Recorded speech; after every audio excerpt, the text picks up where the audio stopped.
So the Yankees win another game comfortably, 10-4. I know most of our scoring was there at the end, but it was against a bad White Sox team, and I don't even know if anyone saw this game, and I don't even mean on TV. I mean actually at the stadium. If you guys watch this, there was nobody there.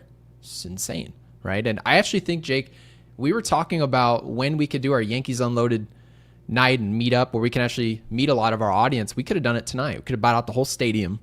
I know. It would have been nice. Sit behind home plate. I don't know if they'd give us any type of catering, but I don't know. Bring some Chick-fil-A catered behind the plate. I don't know. But, Jake, the boys left the yard 3 times. It wouldn't be our offense if that wasn't the case. And I don't want to complain about home runs, but you guys know the story at this point. It's if we can hit home runs, we can score, right? Cody Bellinger, 3 for 4 days, hit his 26. I know people told me he didn't have a ton of pop. That was actually one of the big drawbacks to bring him in here is what type of power are we going to get for the dollar? He's been a great glove. Strong arm, accurate, right? 26 home runs. I mean, this is what you're paying for. This is the reason he's probably going to opt out of that contract. Hey, Hal, if you're listening to this, pay that guy. He's good at everything. Yeah. Jazz Chisholm, on the other hand, has been a little bit inconsistent all year. Hit his 26th. I know it's insane to call players inconsistent when their approach is to hit home runs consistently. Jazz's 26 home runs on the year, you would think if we looked up and saw that, it'd just be an elite year. It's just a weird season. But Trent Grisham, on the other hand, Jake, it's just a shock to all of us. He's been great all year. 27 home runs on the season. I know it's the White Sox, but not all 27 of them happened in Chicago. So very impressive season. He's kind of phased Jason Dominguez out of an everyday role. And honestly, if you go earn that role, you deserve it. And it's almost insane to me, Jake, because I was really looking at our offense 1 through 5, and I'm just looking at how many players are going to hover around 30 home runs by season's end, and yet we still don't feel like we have a consistent offense. Now, a lot of that's because we can't seem to score out absent of the home run. But today they obviously did that. But there was a number that popped off the screen to me. I wanted to bring it to your attention. They were 3 for 7 tonight with runners in scoring position. I know it's the Chicago White Sox, but it doesn't even matter who we play. We tend to score from home plate. So to see us 3 for 7 is something to build on. It's not everything. It's not a conclusion, but it's a step in the right direction. That's what it's got to look like. You get guys in scoring position. You need to come through. You need to cash in. We're also going to talk Anthony Volpe, Jake. 2 knocks on the night. I know I was joking about a parlay, just saying he could rattle off a parlay the rest of the season, never get a hit the rest of the year. He was flirting with the Mendoza line. You were talking about it yesterday. But he also made his 18th error. We're going to cover that as well. But we're going to try to talk about some of the positives here. Will Warren, Jake, we've talked about the road woes. Gave up the grand slam. He probably shouldn't have because of that error. Had a hilarious line today. 5 innings pitched, 5 hits, 4 runs, all of them, every single one of them being unearned because of that error. 2 walks and 3 Ks. We usually see more swing and miss from him, but today was just kind of a grinded out day in large due to that inning. Fernando Cruz was great, right? Weaver, Williams, Leiter Jr. even got in on the mix. I'm sure the White Sox had a lot to do with that. But Jake, our title is, do we consider the Yankees offense contenders or pretenders? You called it pre-show just a second ago. You said that this was a risk it or biscuit offense. Pre-show, would you say now, after watching this opener, that that's exactly what we're seeing? Because so far, I don't even see a wrinkle from that risk it or biscuit. Man, it is funny. They really play their own style of offense. It's almost like their entire focus, and again, you said you didn't want to complain, and I get that. Their entire focus is the long ball. And they're essentially every time going for the home run. They're essentially every time and we've talked about there are guys in the lineup that can operate in a different way. But when you do that, it essentially makes it so every time you are playing a team, right? You're on a pattern. Because it's a pattern. It's a streaky way of playing the game. So, obviously, if you're going against bad teams, you typically do well against bad teams when you're doing that. You typically can swing for the fences on bad pitching, right? When you go up against good teams, now if they know your whole thing is doing that, well, then I'm going to pitch you differently. And I think that's kind of what's happening, but I also think streakiness is real. And I think really the question is, and there's no way for us to know this for sure, regardless of what anyone says, is right now, if the Yankees were playing the Red Sox, would they look any different than they did when they were playing them before? And it wasn't that long ago, Gary, but that to me is the question. Are they hot? Like, can beat anybody right now with this offense? Or is this just a product of the Nationals and White Sox? And to be honest with you, there's no way to know until they play the Houston Astros. That's just my opinion. But what was they the are last series that they did put on, because we don't expect, right, Yeah. 6 home runs in an outing, or what we saw in that Tampa series where they hit 9 homers and didn't surrender a single homer. We don't expect that. But in order to go into a series, I would say expect a respectable amount of runs to score as an offense. Consistently, if you can go get 5, maybe even 6 in some of those games against contenders, right? Teams that you would deem contenders around the league. If we walked into that Houston series and we score 5 or 6 runs in a game, your expectation should be we need to win that game. We've got to find a way to shut it down. But I guess my question for you, Jake, when was the last series that we played where our offense was just not a problem at all against a contender? That's the question. Because I hear you, like, because you're essentially saying the test hasn't been taken yet, because obviously the test that we're going to have in Houston, you're right. Well, they did take the test and they failed it, right? But Yeah, and you're talking about the retaking Boston at home test. Yeah, we're just retaking the, what is it? When your friends tell you they're retaking the driver's test, that's a bad driver for the most part. Yeah. When they tell you, I failed it twice, I failed it 3 times, you know that person's just not a good driver. Can they pass it the next time? Yeah. But they're not doomed. They're not doomed. Technically, you can take it as many times as you want. I guess, especially when you're the Yankees. You can just keep hitting the retake button. Well, you can't because you're running out of time. By the way, today was significant because they finally broke past 500 again for the first time in a while in the road win column. They're 33-32 on the road. They've been either 500 or below it for quite a while. So I think it's definitely fair to see both sides. I think it's fair to see, I see Raphael there. Appreciate you, member of the channel. See pretenders, right? And I think this is totally a fair take because you're kind of reshaping reality to make yourself feel good if you try and say that they're contenders when there's like 28 games left and they're going to show us. Well, why now? You know what I mean? So that there is a legit like concern there that it's like, oh, the Yankees might be getting hot. They might be, but at the same time, it's almost September, man. Like we're running out of games. So there's that.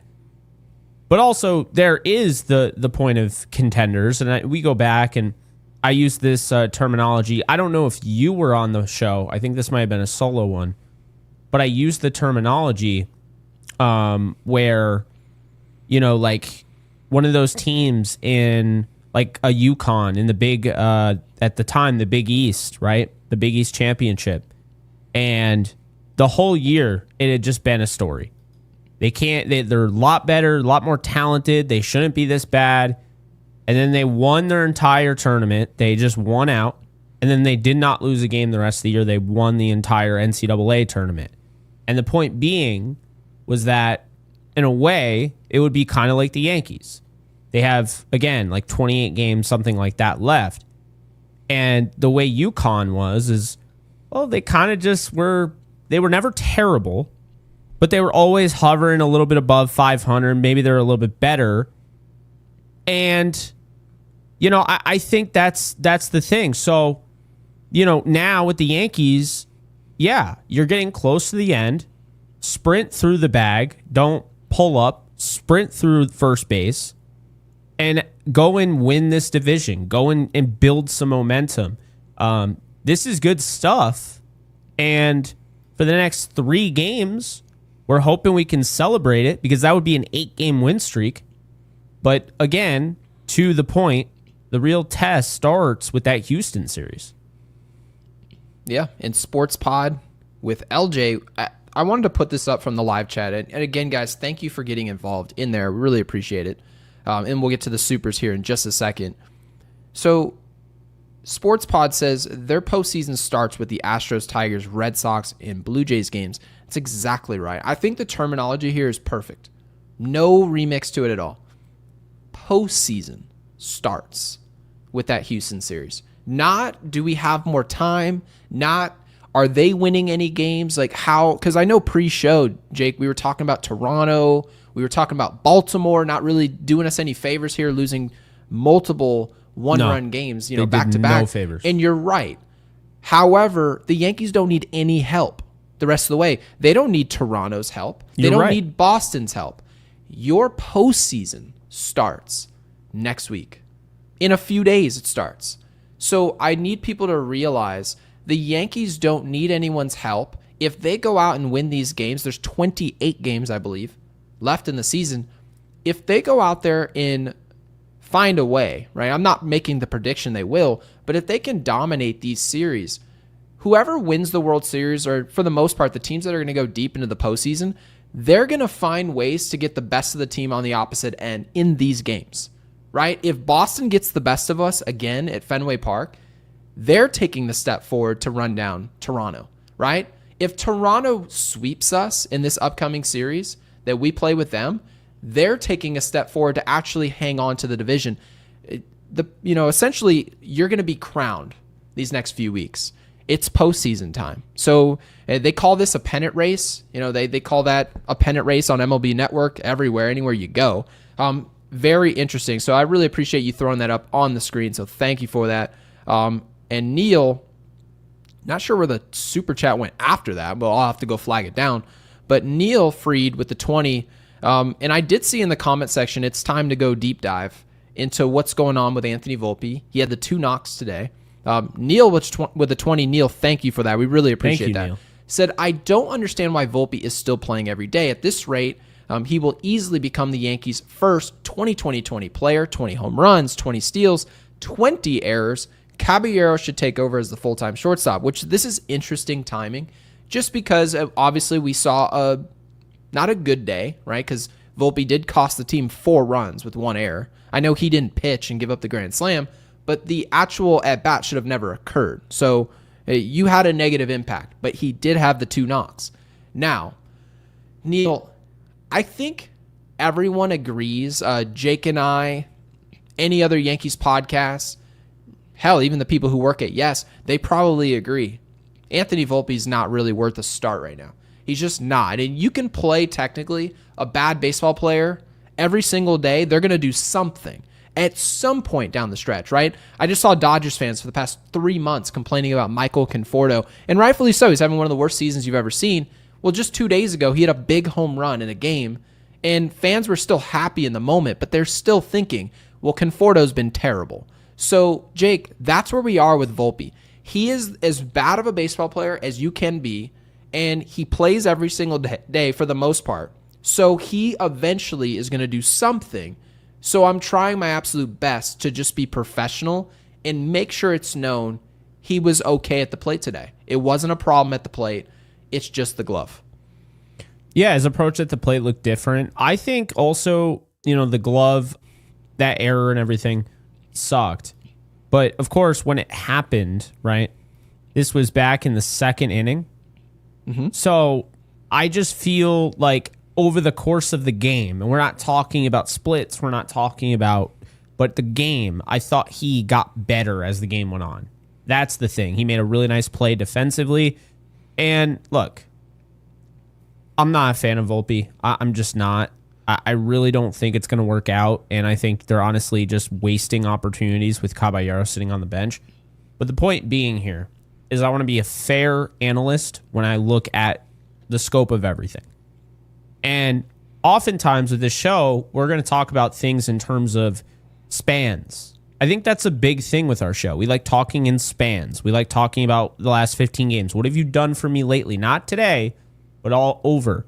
And I think when we're talking about the game, which we are now, it's fair to say Volpe started off shaky in the second inning, but the rest of the game was really good in the field. The rest of the game was really good at the plate. These are little things that you want to see if he is going to get back on track. Because right now, over the span of time, he's been the worst Major League Baseball player. It's been horrific. So this is a good step in the right direction. And again, would I play him over Caballero? Absolutely not. But as long as he's in the lineup, I mean, I'm not going to root against him just so he's not in the lineup anymore. Like, if he's in the Yankees lineup, he's still capable of either helping the Yankees or hurting the Yankees. So I'm not going to be wishing for him to hurt the Yankees. And the same thing goes with Ryan McMahon today with the double. I didn't think his game was going well. He gets the double, and he kind of salvages the game a little bit for him. He had a throw that pulled, Paul Goldschmidt completely off the bag. He had to make a tag, but at the same time, he came through on that double, So those are some good things to take away. And same with Jazz Chisholm. I mean, I thought today was a good day for him as well.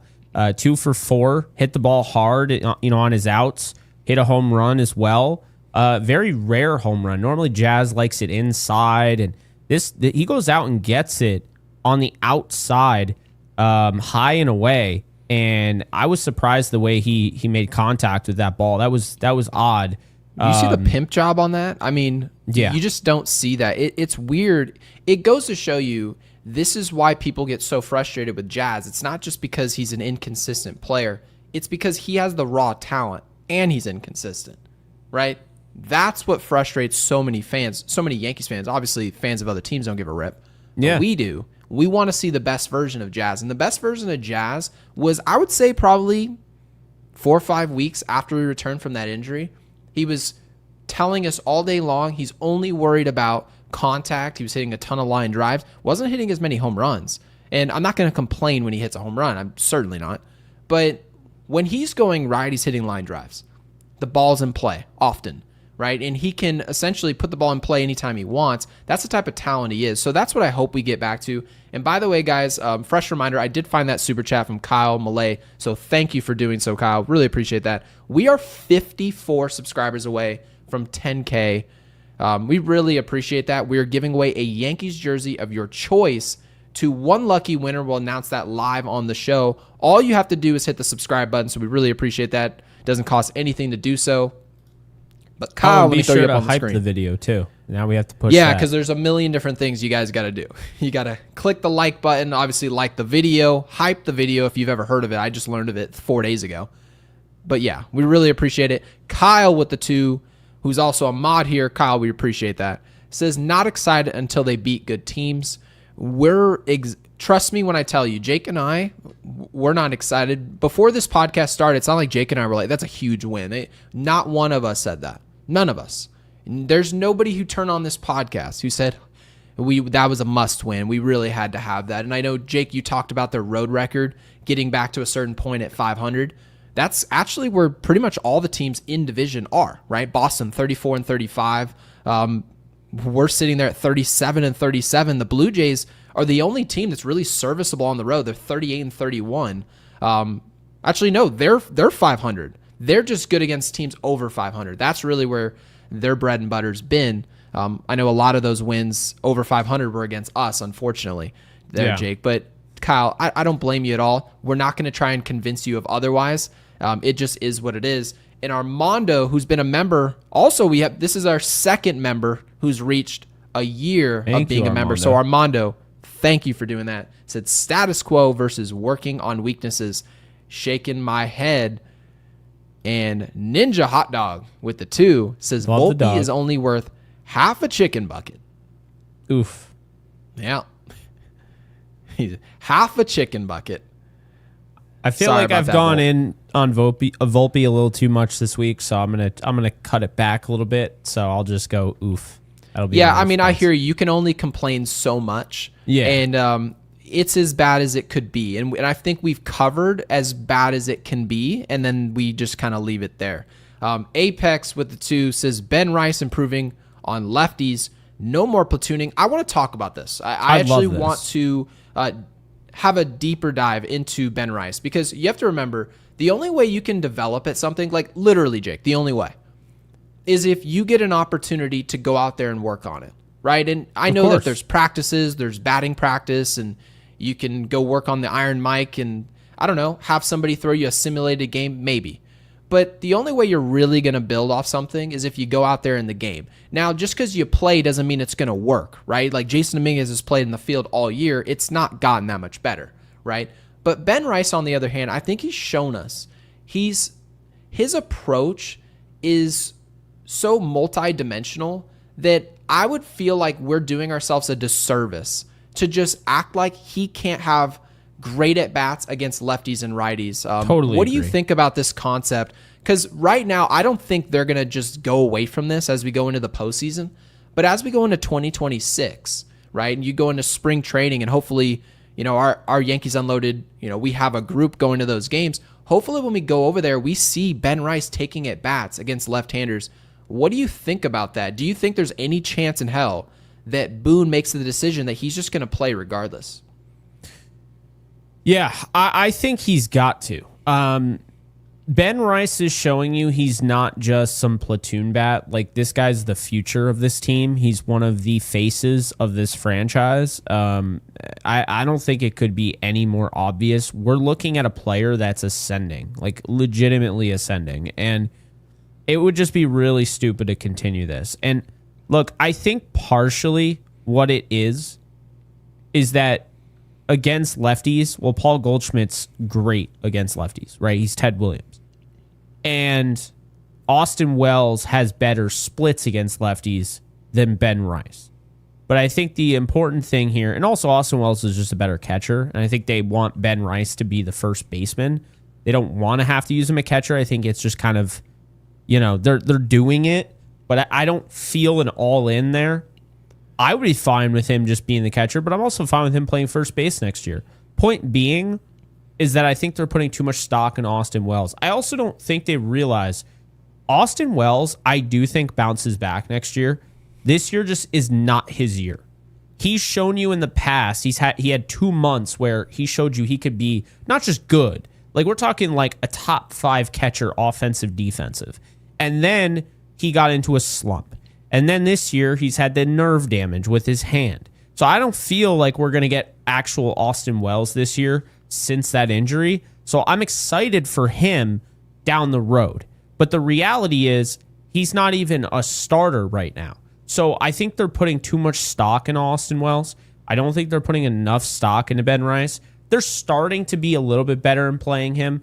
But the reality is, I think they have somebody, I'm not going to say special because I don't want to act like Ben Rice is going to win MVPs, but I think he's special in a sense that, he can be one of your top 3 most important players in the offense. And so that's what I see there. And most importantly, I saw Mark DeRosa kind of breaking down his swing. Mm-hmm. He's making adjustments. This isn't just, you keep shooting your shot and then eventually it'll go in. No, with Ben Rice, he has made in his actual second season in the big leagues, he's made adjustments to his stance. He's made adjustments to his load step. He's made adjustments to his swing, and he's added 10 pounds of muscle. He's not chasing as much. He's walking more. He's hitting more home runs, but he's also spraying the ball the opposite field. He is an all-around astronomically better player than he was last year, and that's exciting because, again, it's only his second season. So you got to play a guy like that every day. Yeah, and I think the priority for the Yankees needs to be, the complaint is that they're too boom or bust. You guys can do one thing well. We can hit home runs. You don't do anything else well. Well, Ben Rice, he hits home runs. You just mentioned it. But that's not his main attack. Like, we were actually talking about, he's hitting balls 115, but they're on the ground. Exactly. And we even said some of my coverage was, yes, it's good to hit a ball 110 off the bat, but maybe you can increase that launch angle a little bit and get the ball in a line more often. And he's done that throughout his season, right? Baseball Savant tells exactly that story. It's even his better. launch angles Have you improved. Seen? Yes, of course I've seen it. His That's all I Savant do. is insane. It's ridiculous. It's got even better. His chase rate's now at 92nd percentile, folks. Yeah, it's very good. So if you're trying to look for like actual evidence that a player's going to be great, you go look up a Freddie Freeman, right? And is Ben Rice going to be Freddie Freeman? No. But when you look up at Freddie Freeman, you look at the Shohei Ohtanis, the Mookie Betts when they're in their good years, right? When you look at those players and you look at their Savant page, this is what it's going to look like. They're going to show you evidence that I just feel like this guy's just all over the baseball. They spin him breaking balls, maybe a 2-0 breaking ball. He's not chasing that. He's waiting for his pitch, and he just finds a way to put the ball in play, and he'll even just take first base, maybe do less in a situation. I think the priority for the Yankees, yes, Ben Rice is not just floating out there on the market all day, every day, but anytime you see a player like Cody Bellinger, player like Ben Rice, right, players of that nature, you need to put a premium on them, not just talent, but fit. Ben Rice is the perfect fit to fix the type of offense you guys are watching. We need more hitters like this, more hitters that aren't married to the power game. He got stronger, but it almost seems like he got stronger to almost develop the Giancarlo Stanton-like approach where I'm going to hit missiles all over the field. Yeah. You know what's funny? He's so similar, the line drive hitter that he's become. He's Simpson from Tampa, but he actually has power. Sorry, you're talking about Chandler Simpson? Yeah.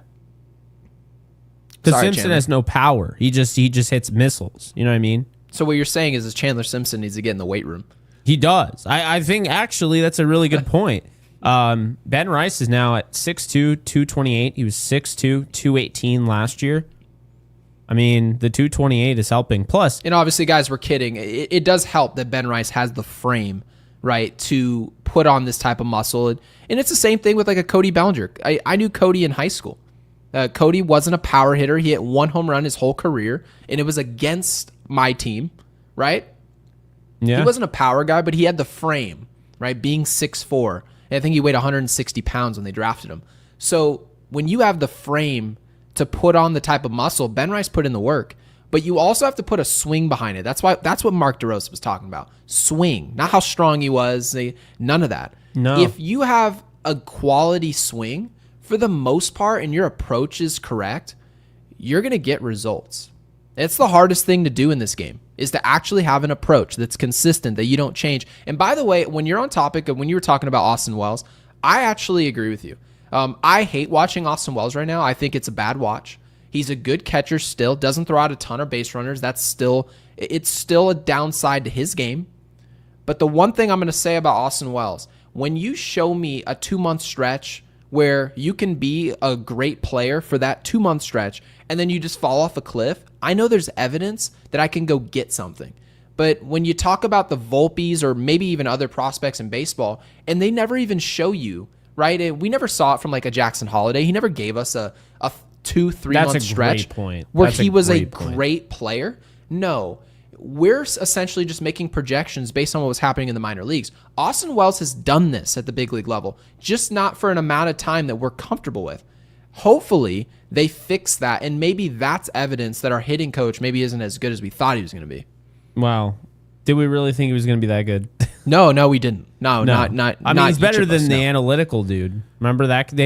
They got some guy from like the analytics team, and he was the hitting coach, and he got fired into oblivion. Of course he did. I forget his name. He did. Brendan Lawson, was it? Yes. Yeah.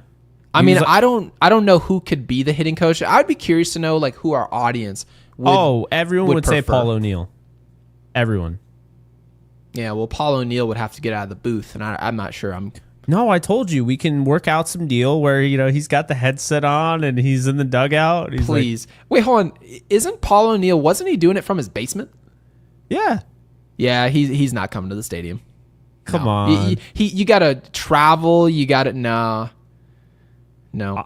I think he'd do it if they'd hook him up with like the Yes Network thing. That's actually the biggest problem that people don't consider. Right? They don't consider this. They go, well, would Jeter be manager, or would would these guys, would they want to be manager? Do you know the biggest complaint I hear? Like, if I'm standing on a golf course with like a former player and someone along the way will be like, did you think about managing the team? Whoever that person is would be like, yeah, I mean, I'd like to do it, but I'm not doing all those flights anymore. That's their biggest still complaint. Flying in for those events, the Fox events. Yeah. So here's my thing. Probably I don't pay know him how handsomely. It's probably not what he would get working for us. I'll tell you that right now. Well, my thing is this. I think he's going to have to wait until his kids get old enough to the point where he's like, okay, now I want to be the president of baseball operations for the Yankees. That's what I think. I don't think he wants to do that right now. I think he does have young kids, though. I think his kids are like 3. Yeah, that's what I mean. It could be a while. It's a long wait. You guys are going to be listening to Yankees Unloaded. we're waiting Gary's on Jeter gonna have a to be gray 60. beard. I'm not going to have hair. Oh, Gary might not have hair, depending on how many. I'll need my teeth will fall out. I'll need veneers by then. So I want to make sure get though the lightly we get stained, not the Hollywood white, because they look false. Oh, you don't like the what is it? The real estate agent look, the doctor. Dude, what are they? Everyone's getting those, and I don't really. I mean, like Stafford has them. You don't want to see me with like the Botox and just no hair and just pearly white teeth. It looks ridiculous. It is absolutely asinine. They got to be lightly stained. Yeah. Like then it looks normal. I agree with you. No, I completely agree with you because I mean we saw Aaron Judge and I think his teeth look good. They're very white. Well, he doesn't have the Hollywood had the white. Gap. No, he doesn't, which is the a good Hollywood thing. white. Do you know what the Hollywood white looks like?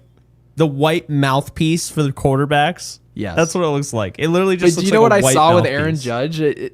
I swear to you, we're sitting there watching the Yankees game, and I have it coming from my computer onto the TV, and my wife walks in and goes, "Oh, that's Aaron Judge. He has nice teeth," and I'm like. It was right after he signed his contract and he just got veneers, and I was just like, oh, it's just despicable. It is. Armando, thank you for the 5. We really appreciate that. Thank you. Says O'Neill knows how to fix Volpe's swing. Why doesn't Rawson? Girardi knows how to fix his fielding. Why doesn't the fielding instructor? So these are good questions. I'm going to try and dial back a little bit here. I think it's harder to fix things than what the broadcast is making it seem, but they're not saying this like, oh, it's an easy fix. All you got to do is this. Mm-hmm. That's not it. But it's evidence that you're not going to be a good hitter when your front side is wide open before the pitch is even on the way to the plate. That's a problem, right? So he's just pointing out problems like really, right? Paulie's pulling out checklists. Okay, his foot is in the bucket. His hips are wide open at contact. His weight is off balance and he's practically falling to the pitcher. Cannot happen, right? Now, does he know technically, okay, what can we do to solve that? Maybe not, right? Maybe he does, but maybe not. So I just think that making it seem like everyone has the solution to Volpe, except for the people who are in charge of doing it, I think that's a little overblown. But the idea that we're watching Rawson and what he's doing with Volpe and just not doing anything to change it. Austin Wells, same exact deal. They're doing nothing to make adjustments. It is cause for concern. It's odd that they're not getting in some type of room, at the very least, to make something look different. Jake, the last time we saw an adjustment from Anthony Volpe, I believe we saw his stance close a little bit, and that's been it. Yeah, he exactly. And you know, we'll see what ends up happening, because I think the offseason, when you have a season that Anthony Volpe's having right now and it finishes that poorly, you're going to have to look in the mirror. You know, that's when you, like, I'll say this. I would like to say and hope that Ben Rice wouldn't just be like, oh, yeah, it was a bad year for me, so that's why I'm adding 10 pounds or whatever. Maybe he doesn't do that if he had a better year. I would like to hope that's not the case, but the point being is Ben Rice, after the 3 home runs against the Orioles, was terrible. And so he knew, you said that before he was bad, by the way. If you remember correctly, you saw the 3 home run game. You didn't say it that day because that would have been bad timing. Yeah. But I think Ben Rice had like an 0 for 5 day the next day. He struck out like 3 times. Then he had another day, and you said right on camera, you guys can go back and watch that. Jake said, I think the 3 home run day is actually a problem because you sort of get caught up in that. Technically, they're right. Hitting a home run is the best thing you can do. You get a mistake pitch, you do the most you can do with it. You scored from home plate, and anyone on base also scores. That's why everyone wants to do it. But the problem is when you fall in love with the home run, it can take away with essentially from your consistency. That's a problem. It is. Yeah. And so, I hope that some of our other young players, and I don't know if Volpe will be here next year. I don't even know if Austin Wells will be here. I have no idea. I would assume Wells will be because he's really good at some other things in the field.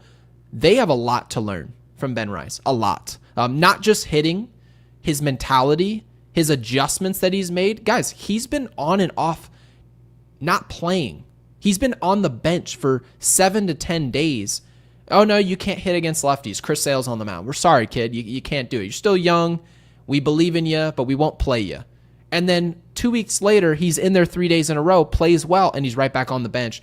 Do you know how many players could learn something from Ben Rice at this point? It's ridiculous. I think Ben Rice is a model player in the MLB. I think he's exactly like, think about it. If you look at, say, a Jackson Holiday, a little different, obviously, different player, doesn't play the same position. But the point being is if you feel like, hey, I'm not figuring this thing out, start slowly but surely picking apart your game, because that's what Ben Rice did. It's very clear to see he just took every little detail of his game and he's like, I need to improve in this, I need to improve in this, I need to add weight, not just weight but muscle. 10 pounds of muscle that's not anything to just scoff I was gonna say, put on weight. That sounds fun. You just walk around Yankee Stadium and go get a Wagyu burger. I don't like putting on weight. I know, especially with your new diet. I mean, it's going to be hard to do that. I'm proud of you though. The seed oil mentioned the other day. I know. My mom's been down my back about the seed oils too. Oh, it's every other day we're on the phone. She's like, by the way, those seed oils. I'm like, Mom, just let me go to McDonald's. She's the best. I love that. Yep. And speaking of McDonald's, close. Just Michael McDonald, thank you for the 5. Says, nice segue. Yeah, it was still nice to see Volpe happy on the bases. This is true. I want to use this as an opportunity to say something positive here. Mm-hmm. As long as he's here, I want him to succeed. So, Michael, I don't blame you for wanting the players to succeed. I get it. There are some people who are rooting for this to fail, not just Volpe, but just overall. They want things to fail so that the team can be embarrassed to the point where they're forced to make changes. Now, I want to talk about the positive thing that you brought up there in that first sentence. You talked about that Volpe looked happy on the bases. Volpe has every reason to just look miserable at all times. And for the most part, he has looked miserable. We've talked about Devin Williams smiling on the bench. We've talked about Jazz Chisholm smiling on the bench, making stupid posts on Instagram while we're losing, middle of losing streaks, just after the Derby where he's playing poorly. And the only player that you just can't say that about, you just can't, is Anthony Volpe. Anthony Volpe has looked mentally, if you just look at his face while he's playing, he's looked the way he's playing. You can tell exactly what his batting average is just by looking at his face. So to see him on the bases, have any contribution at all, he could just get down. You think he's not looking up at the scoreboard, seeing that he's hitting 204? Of course he knows that. You think he's not seeing what people are saying in podcasts or on at Barstool and posting on Instagram? You guys really think he doesn't see any of that? He's just like you and I. I'm not telling you guys to feel sorry for him, but what I am saying is that when somebody can be objectively horrible at their job long term, and then they have a single day in the sun and do something positive on one side of the ball, they have 2 hits and they actually have some fun, it just goes to show you that all he wants to do is contribute rather than be selfish and care about his stats, because he also could just be on base and still sulk and then just get right back into the cloud. So I like that I saw that today. Michael, I appreciate it. Yeah, no, I like that too. I mean, again, I think it's a very fair thing to resonate. I mean, look, I don't want to watch number 11. I don't. But as long as he's a Yankee, I don't want him to suck. I'm not rooting against him. And that's the thing. It doesn't matter who you like, who you don't like. Like Marcus Stroman, for instance. Your mom cannot stand Marcus Stroman. You didn't like Marcus Stroman. Really? Right? I thought she was a huge fan. I know, right? But if Marcus Stroman was up for the Cy Young this year, that makes the Yankees' chances of winning a world championship a lot greater. Do you care about Marcus Stroman in a negative way anymore? Do you care at all? No, you don't. because you want results. And you talk about this all the time. You're like, yeah, they're players that I like, but I don't fall in love with players. I'm not to the point, like if a guy that I love, for instance, Cody Bellinger. Yep. You brought up how, Cody Bellinger's been your guy for a while. You know him, and I love Cody. But like when he made that awful play in the outfield, we held him to it, right? Yeah. Because that's what we do. And so that's the thing. If Volpe tomorrow just started a run of dominance where it was like he was hotter than the sun, then guess what? We're rooting for Volpe. We're feeling good about Volpe. We're not. It could happen to anybody on this team. I mean, and you know what they'd say? We talked about Judge. Judge is a multi-MVP winner. He's the best hitter in the world when he's healthy. But Jake flip-flopped. Oh, I know. But that's Jake's biggest. If you want to bother Jake, let him actually be covering the objective truth. Like Jake, you'll say the most true thing ever, right? And someone will be like, "Jake, you flip-flopped." It's like, dude, I got new information. Me to say? I got new information. That's how I look at it. I get that a lot actually. Obviously, you were just kind of prefacing that, but like especially like scouting prospects, in football, and I'll watch 2 games, and I watch typically 3 games with every prospect because I think it gives me the best like scope of how good this player is, who this player is, whatever. But guess what, Gary? I'm human. I didn't watch every game. I watched what I could find.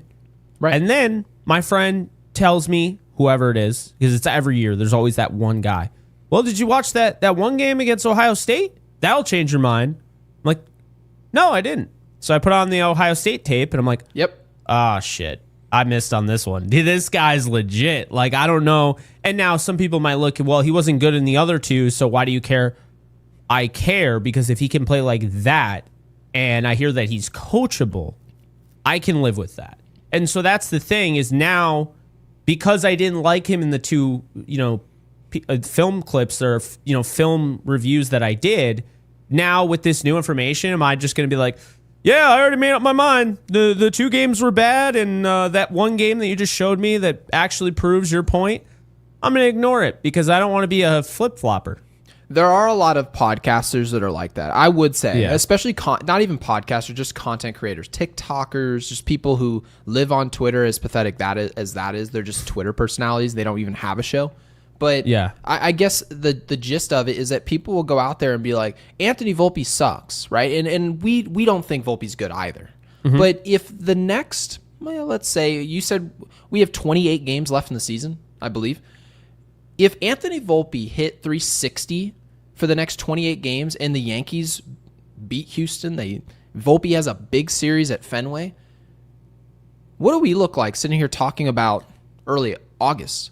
Yeah, I know. What do we actually look like? We look stupid, which is why we always tell you, if somebody has big-time performance, and Ben Rice also wasn't giving us big-time performance about a month and a half ago. He just wasn't.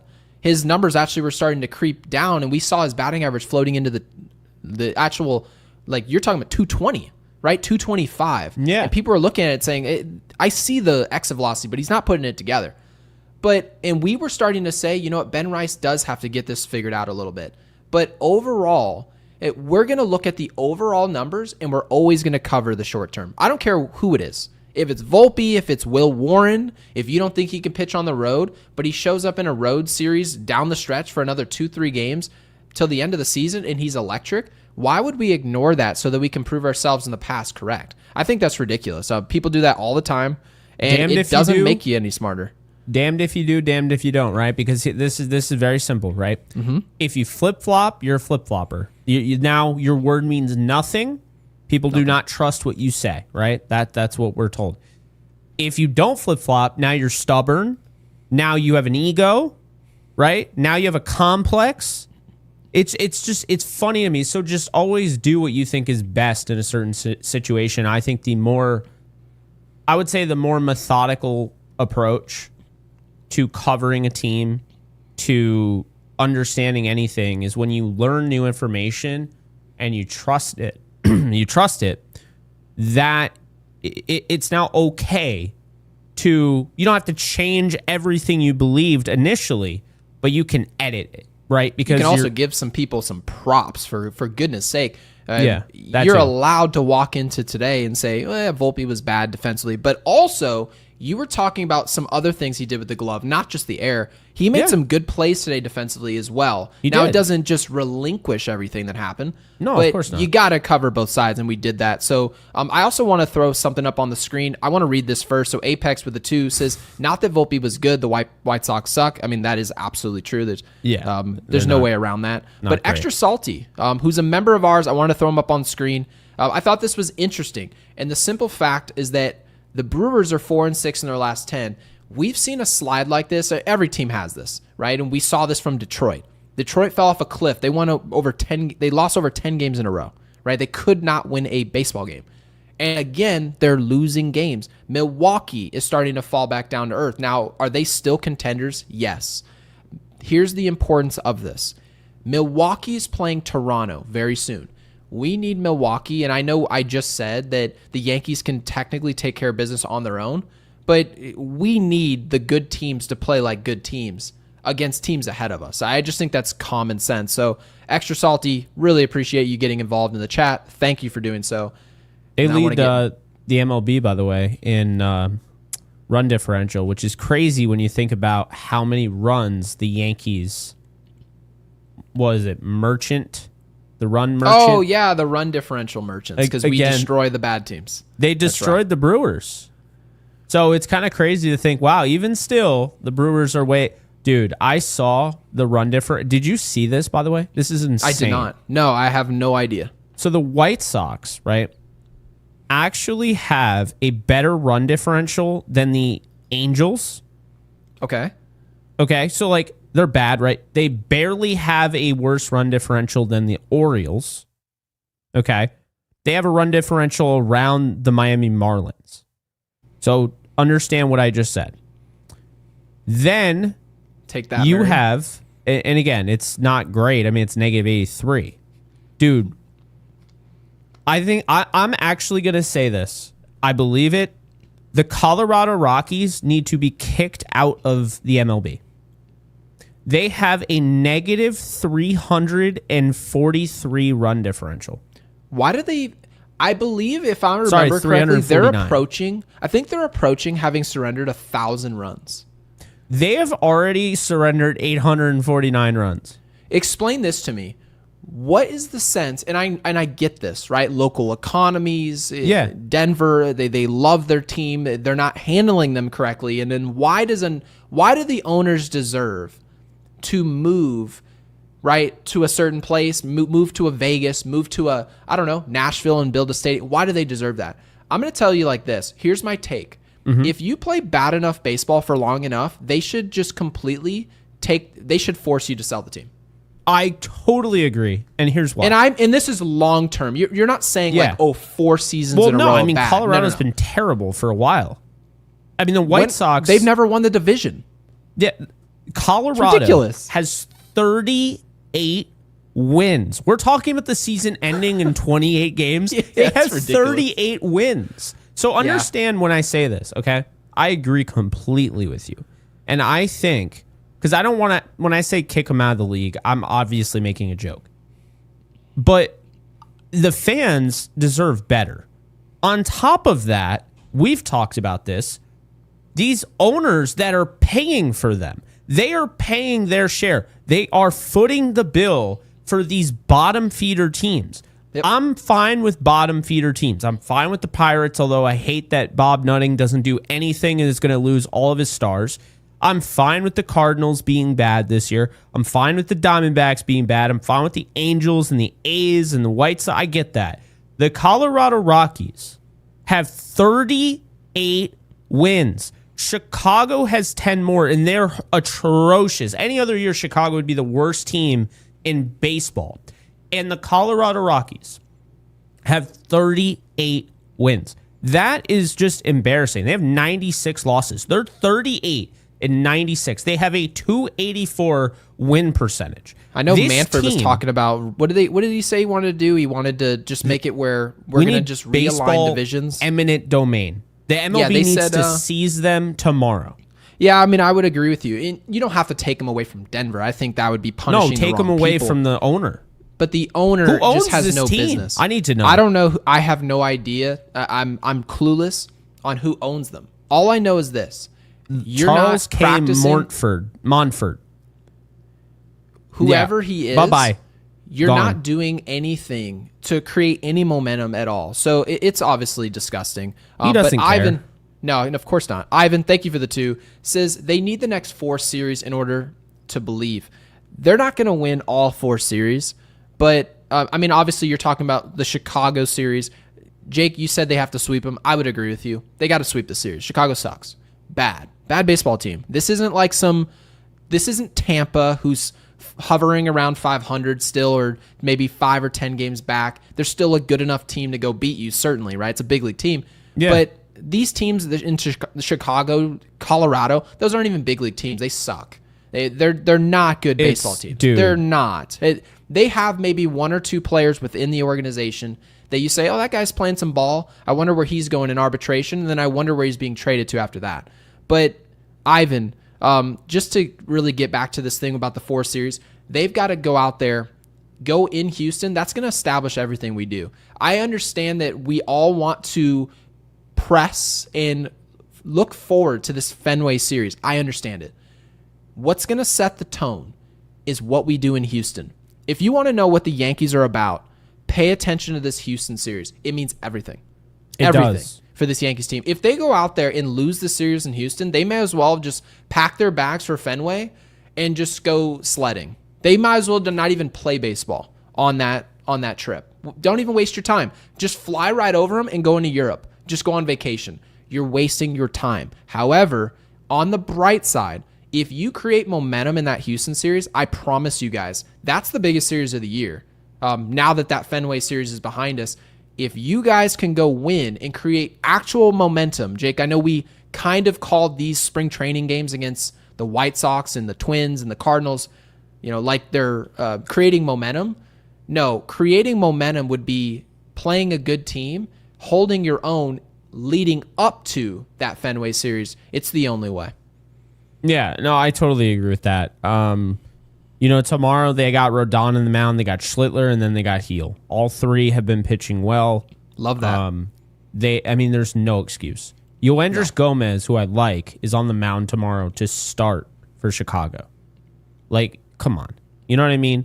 So, yeah, with all due respect to him. Yeah, with all due respect, they got to take care of business. If they do that, we're looking at an 8-game win streak. The Yankees have not I don't even think they did it last year. Okay, so that would be huge. I don't care who they went up against. To win 8 straight games is tough in the big leagues, especially this team. It is tough for this team to hold a streak like that. So I really think, Gary, the Houston series is setting up beautifully for the Yankees.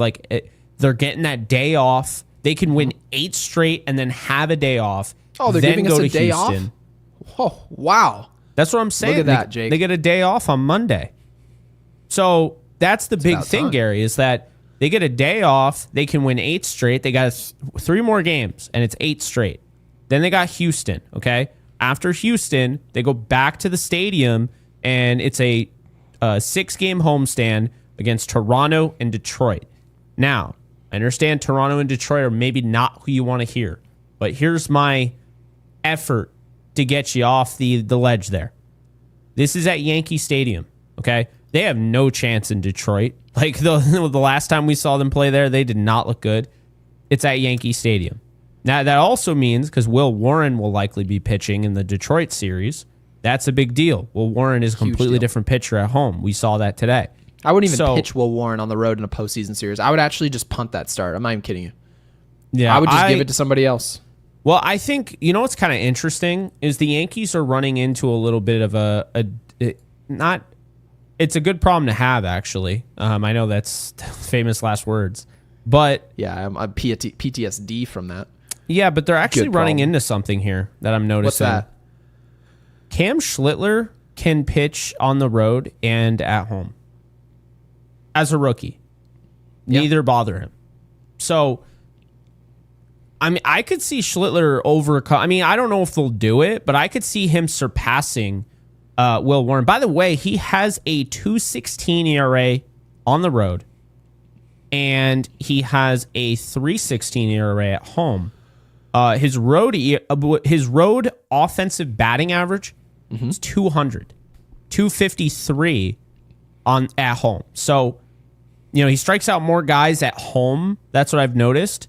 He does, but he has fewer walks on the road.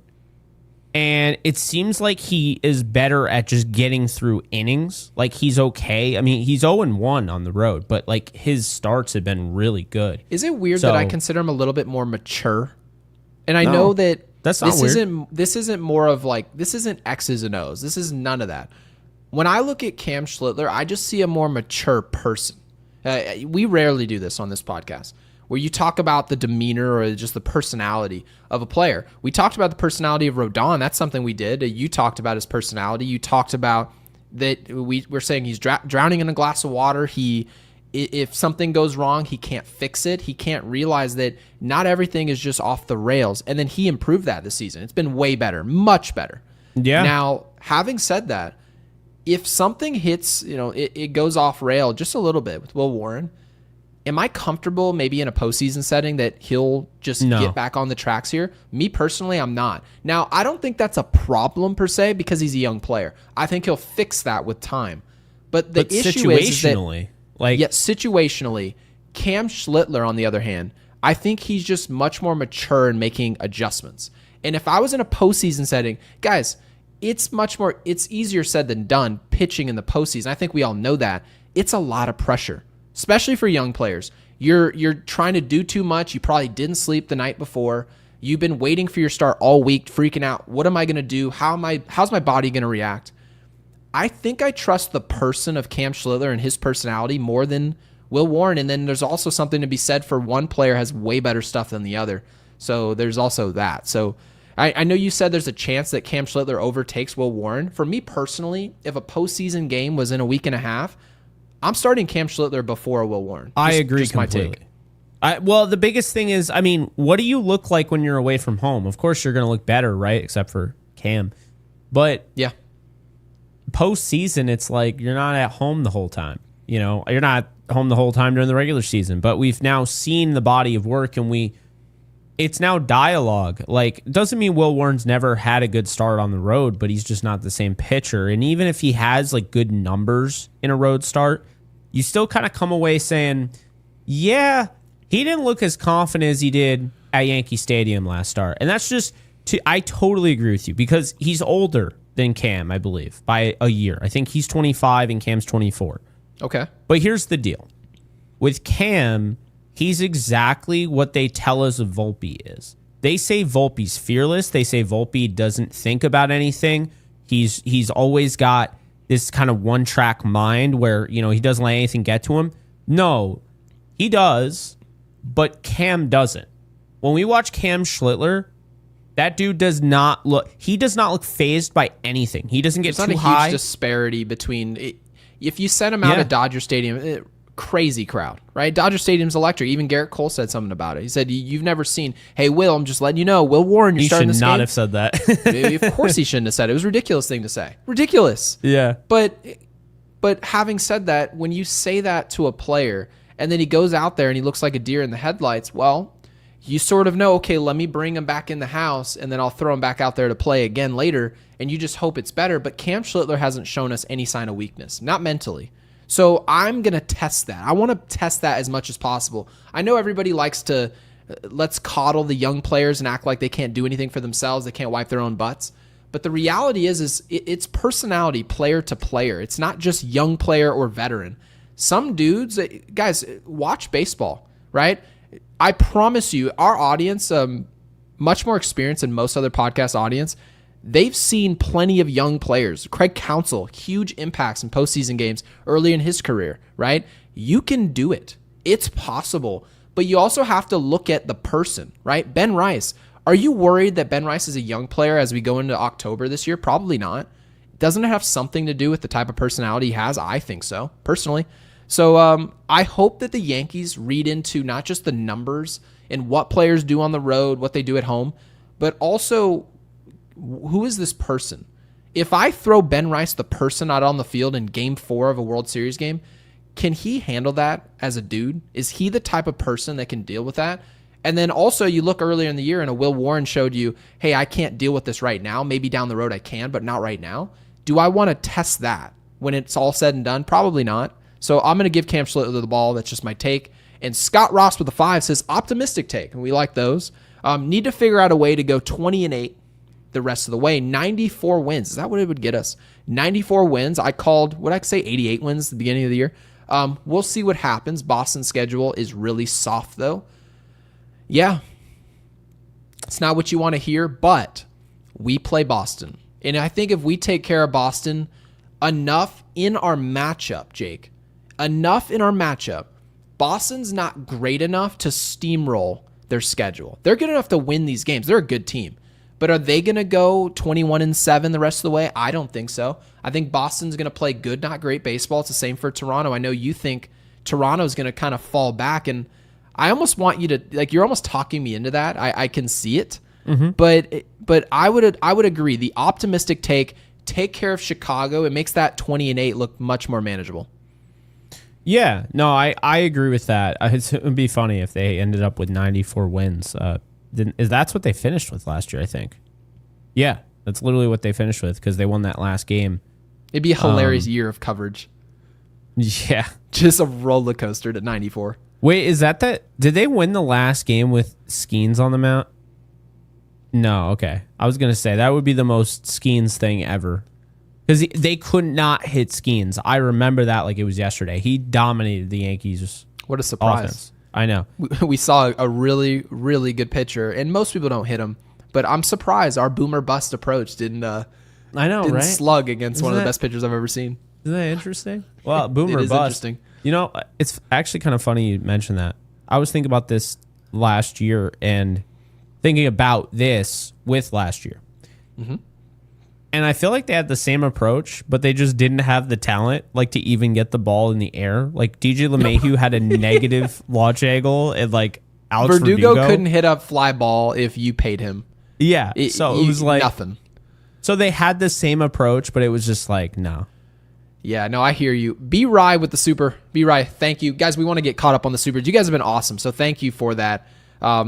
And this is the best audience we've had in a while after a win. So we're glad that it's not all Doomerville. We've certainly talked about some of the bad things about this team, but there's also some good stuff to talk about. So That's some good news. B-Rye, thank you for the 5. Really appreciate that. Also, your membership.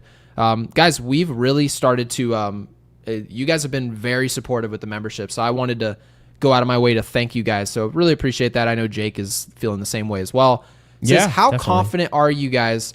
And Jake, I actually want to know, I know you think that Cody Bellinger just loves being a Yankee. I obviously agree. We know that. But B-Rye sees 5 years, $30 million each, and that would be a 5-year deal, $150. I see actually, this is Cody's 30, he just turned 30. I see them looking for probably a 6 or 7 year deal. Now, is that necessarily ideal? No. Because if you're looking at Cody Bellinger, the 37-year-old, yeah, he's not going to be the same player at 37, but sometimes that's the cost of doing business. The Mets didn't want to give, you think the Mets wanted to give Juan Soto 15 years? No.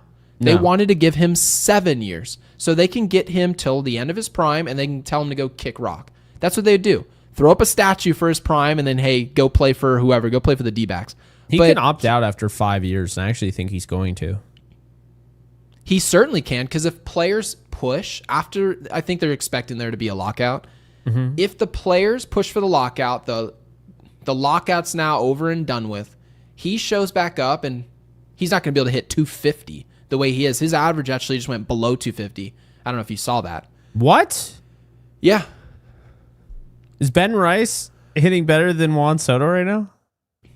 Cody Bellinger's having a better season than Juan Soto is. Well, I know people look at ops. He's hitting 283 now. He's hitting 283. He's an elite glove. Juan Soto has a great arm, so we're not going to just overlook everything. What did I say before the season? Oh, that he would just be better as an overall player. Well, but I also said that Cody Bellinger would hit 280. Yeah, we agreed. 100%. Yeah.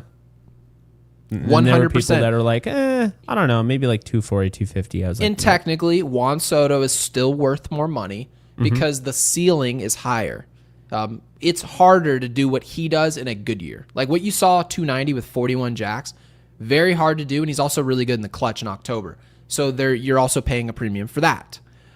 So yeah, it's not a perfect comparison. But B. Rice says anything to Dominguez taking reps at first.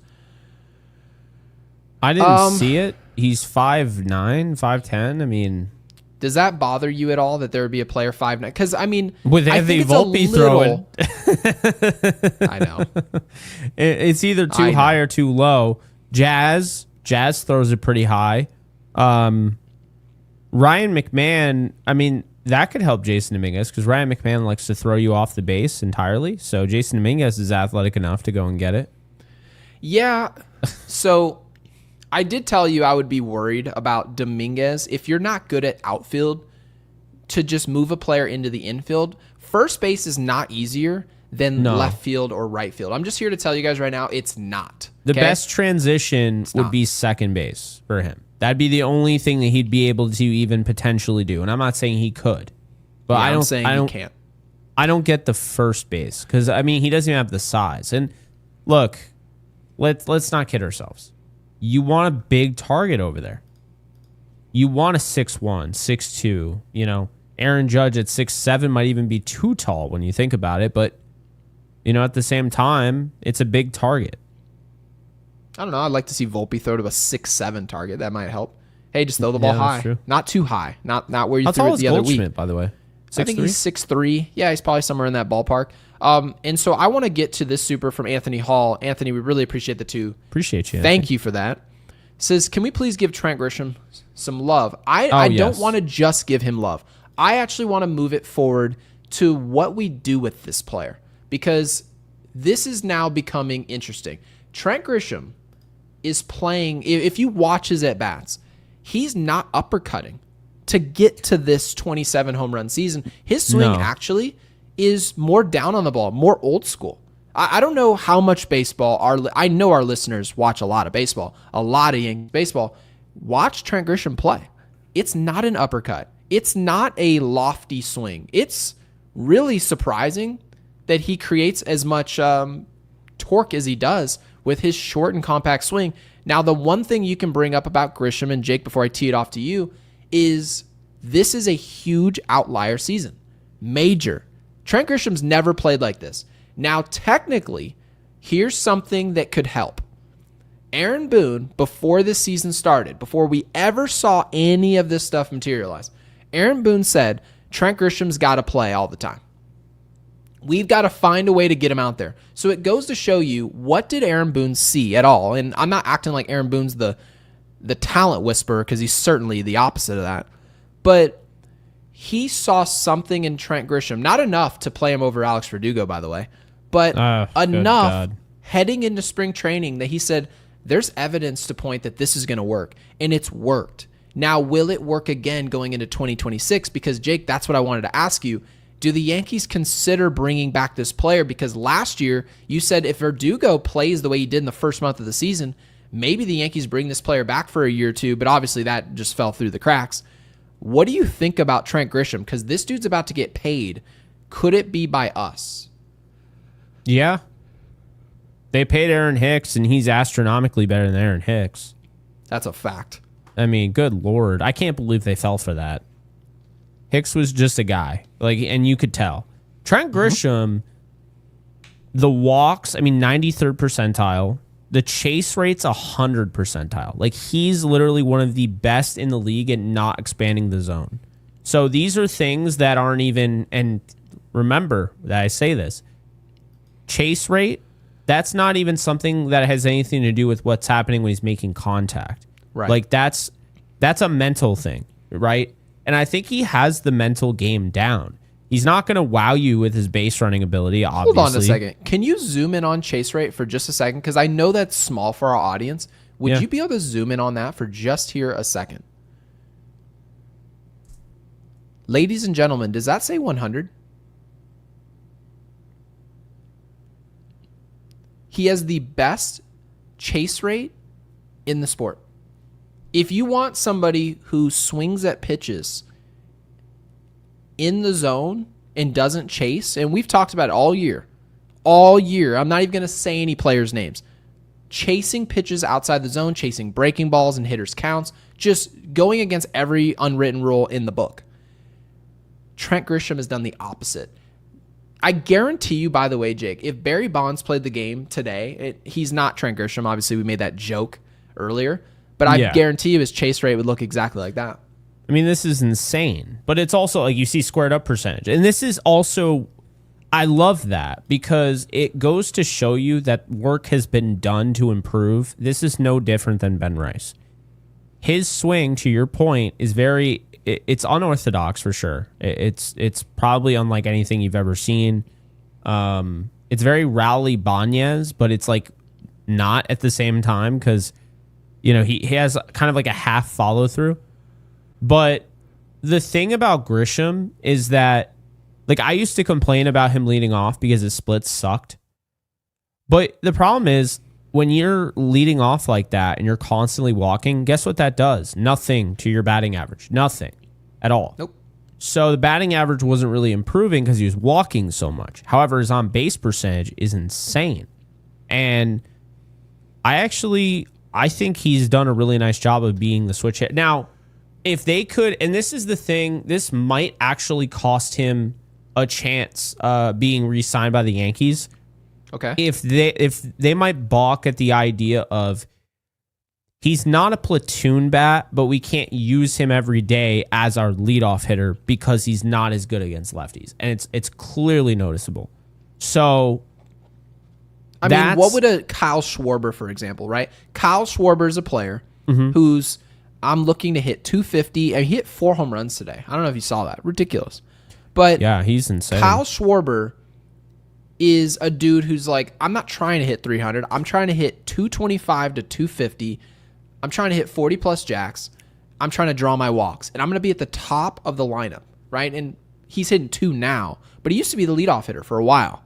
Now, having said all this, I guarantee you Kyle Schwarber's probably not as good of a hitter against lefties. There's a reason you go into October, and what do they do out the bullpen? They flip him some lefty. He's not as good, but is he serviceable? And when you bring up chase rate, you bring up hard contact rate, those numbers are going to help you in a mismatch. If you have a high chase rate and they bring in something that's not opportunistic for you as far as a matchup goes, you're an out. As far as I'm concerned, right? Like if you saw like a Ryan McMahon and it was against some really good lefty, like you see a Aroldis Chapman, Ryan McMahon is out. He doesn't have the numbers to dictate that he's going to go out there and be able to stay in the strike zone and make hard contact. He just won't. Meanwhile, Trent Grisham, on the other hand, does. I think we need to put more stock into some of these numbers, not marrying analytics, but when you look at a black and white number that says, hey, anytime the ball's outside the strike zone, this player swings at it less than any other player in the league, and you're going to let that player go. For me personally, I'm probably biting the apple again when it comes to Trent Grisham. I think it's a major mistake, and I can't believe I'm saying this, but this is a player who had 5 years in a row of just really all one-sided. I'm a good glove. I can't really put it together. I'll hit a random homer. He's a different player with the Yankees so far. I think the Yankees, if it goes into the 5 or 6, 7 year territory, you have to let him go, unfortunately, given what you have in your system. But if it's a 3, 4 year deal at maybe bigger money, I'm looking at a reunion with Trent Grisham. Yeah, and I think he's going to take less to stay with the Yankees. I do. I think anytime you've been a player that's really struggled and a team guy like him, I think he's going to take less because this is the best he's ever looked in his career. And I understand some players will be like, well, hey, this is all me. But I don't even think it's that with Grisham. I think it's like, if it's not broke, don't fix it type thing. Like, there's also something, Jake, I haven't played well. I didn't play well with San Diego. I'm just going to call a spade a spade. He didn't play good baseball in San Diego. He was serviceable. He was helpful. They'd put him out in center field and he'd field his position just fine. But he wasn't the offensive player they were hoping for. And he was still young. I couldn't believe he was still young, but he was young. And he gets here to New York. He finally has that outlier season. He's finally put it together. He's figured out, what do I need to do to get to where I need to get to? How do I get to my ceiling? And I'll tell you what, Jake, this is the hard part about it.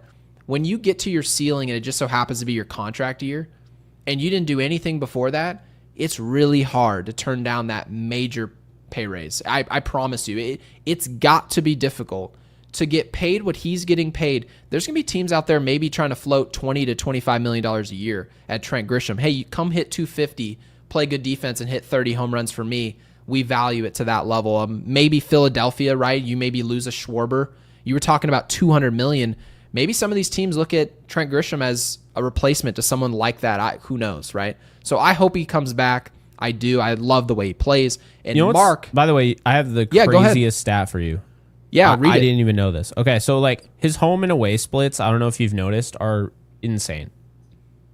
I didn't know at all. His road splits, he's hitting 904 OPS, 286, 375 on base, and a 528 slug or 529 slugging, 14 home runs, 30 RBIs, 30 walks.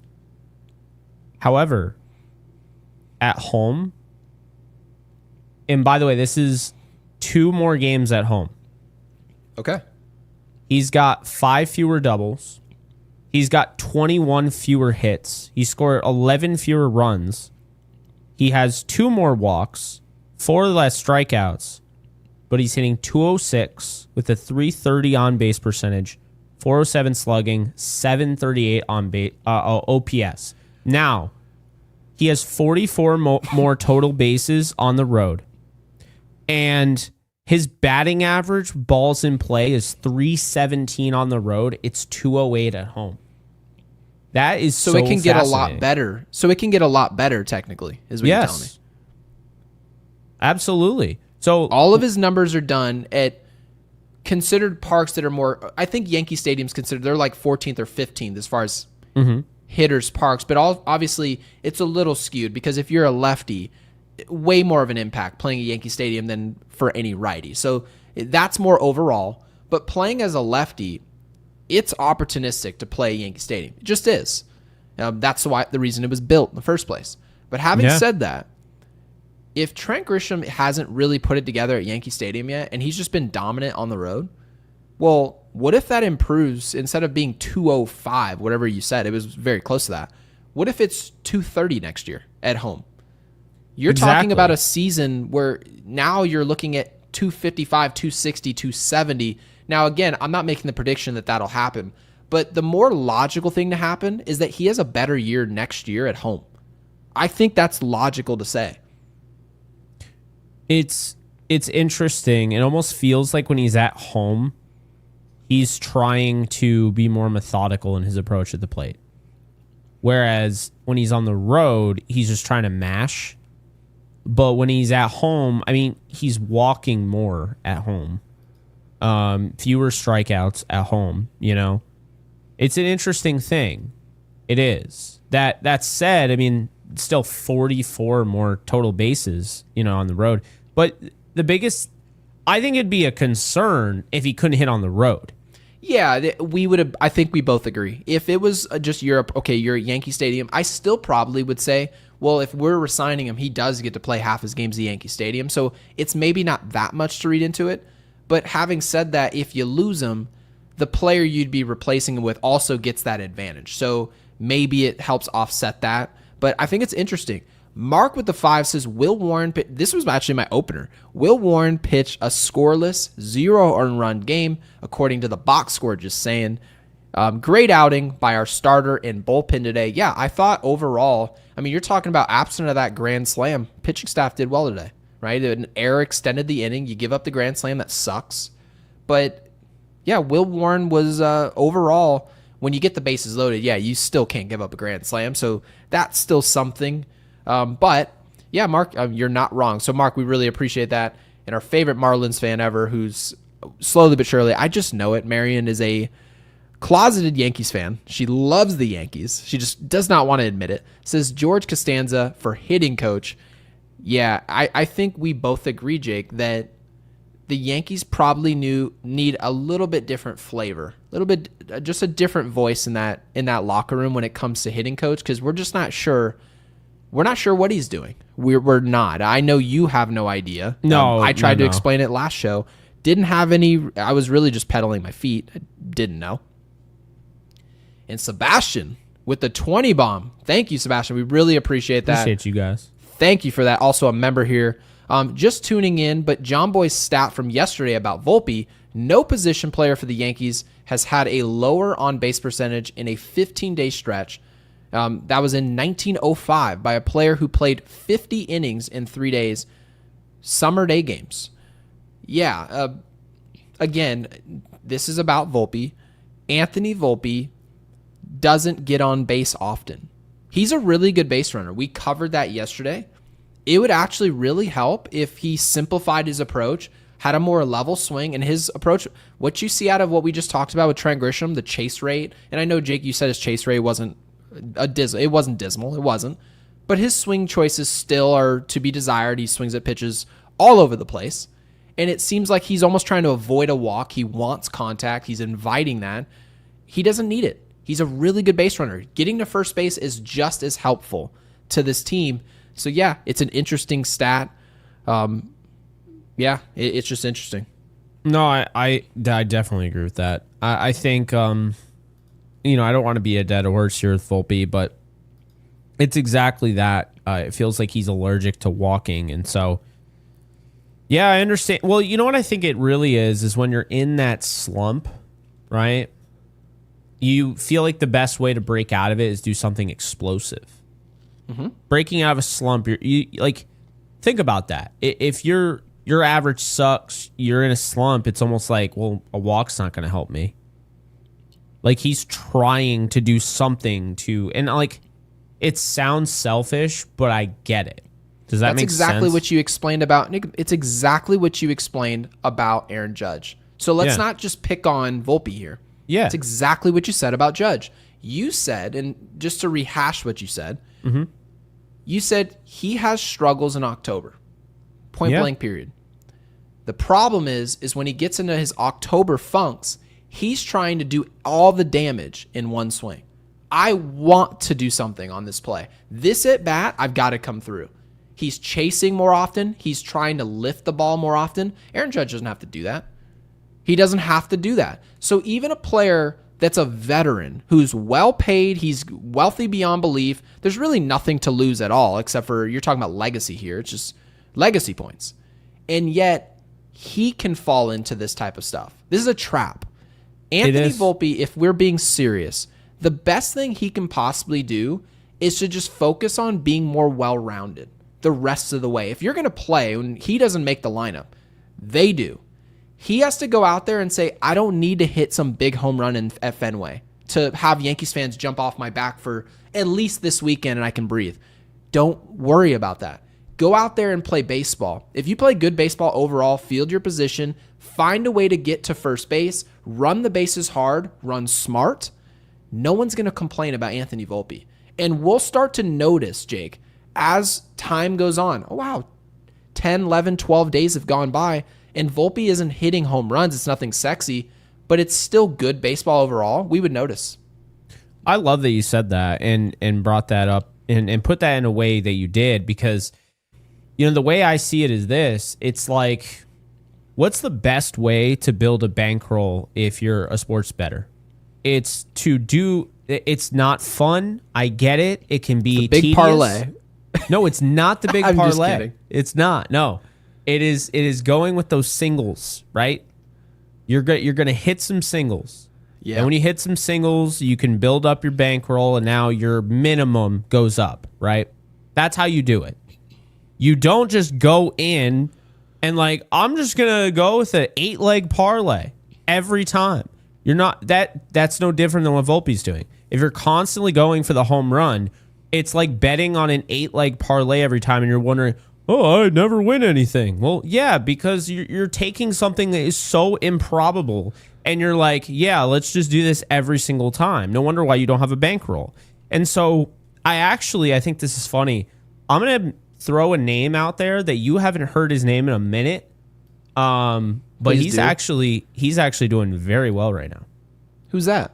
Dax Kilby. Okay, I understand he's in single A. I get that. I saw that. I saw a tweet of an update of it. I forgot to send it to you, but yeah, I saw it. So here's my thing with Dax, though. Right? Obviously, we won't see him for 3 years, maybe later. I don't know. Dax Kilby, their first pick in this draft, do you know why they like him? Do you know why they were so high on him? Without telling us, they kind of told us they're not cool with what Volpe's doing. Dax Kilby is a guy that just gets the ball on the bat. He's a consistent guy with the hit tool. And lo and behold, he's hitting like 380. So that's the thing, is that like those are the guys. And it goes back to an old thing.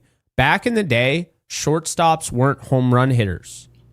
Like A-Rod hitting 57 home runs at shortstop for the Texas Rangers, that was considered like, what the hell did we just witness? That's an anomaly. Now shortstops it's like are not home run hitters. Yeah, there's a lot of. Can you field and hit 23 homers? That's sort of the goal now. But that's the thing. And again, back to our point that we kind of came to together. When you have those injuries and you have those slumps, when you have a shortstop like a Dax Kilby, let's say he hits like this when he gets to the Bronx, if he does, right? Well, guess what? This is more translatable, where you're constantly just trying to put the ball in play, or you're taking your walk. You're not trying to, take lift off every time. Now, guess what? When you do something consistently, even when times are tough, you're going to lean on what worked. And that, to me, is the issue with Volpe, is he hasn't had a month like Austin Wells. He hasn't had 2 months like Austin Wells, where I feel like Volpe's at the point where he doesn't know what works. He's trying to figure everything out. He's open to flattening his swing. We saw that in 2024. He's open to taking liftoff. We're seeing that in 2025. I think that's technically when we gave him the most props. Yeah. We didn't say it was long-term or anything sustainable, but Volpe was hitting like 201, if you remember, for the month, and he hit like, you actually brought up the stat. You said he's hit as many home runs as Kyle Schwarber up until that point since the break. Exactly. And we were like, if he keeps hitting these clutch homers, we'll get off his back, right? A-Rod's comment, I guess, be damned. We agreed with what A-Rod was saying. We 100%. completely agreed with it. Yeah. But he didn't listen. Obviously, it's not like he listened to the Fox interview and was like, oh, what should I do? All right, I'm going to do it. Yeah. But the gist of it is that Anthony Volpe, finally, for a few weeks, we were off his back, and all that really happened is he was fielding his position, but he was hitting a bunch of homers. So now that he's struggling, you have a bunch of people yelling at him going, dude, you haven't had a hit in 37, 38 at-bats. He had 2 hits today.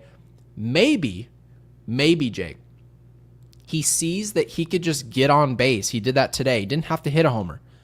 Maybe he sees that there's a new path here. Now, is that probable? We'll find out. We are going to find out very quickly. But do you see what I was going with? Is I feel, in conclusion, Ben Rice has his own game. When you talk about what is Ben Rice's game, he's an all-around, well-rounded hitter. He can take liftoff, but he doesn't have to. He can spray a ball the other way. He can hit against lefties. I don't care what the Yankees say. I called him Brandon Belt. You called him Brandon Belt with a little more pop. That's a well-rounded player. And he's going to be way better than Brandon Belt.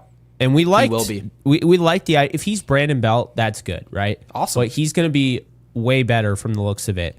But you see, like, what's Stanton's game? He's a line drive hitter. He's actually not trying to go yard every time. He swings as hard as he possibly can, but he's actually really methodical, and he's gotten better now with his patient approach. You look at Cody Bellinger. I might have the ugliest swing all day with 2 strikes, but as long as I put it in play, as long as I shorten up, I don't give a rip.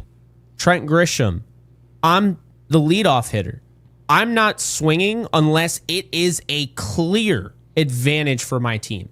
Otherwise, getting me on base with Aaron Judge, Cody Bellinger, Ben Rice, that is what is best for the New York Yankees. That's his game. Well, what's Volpe's game?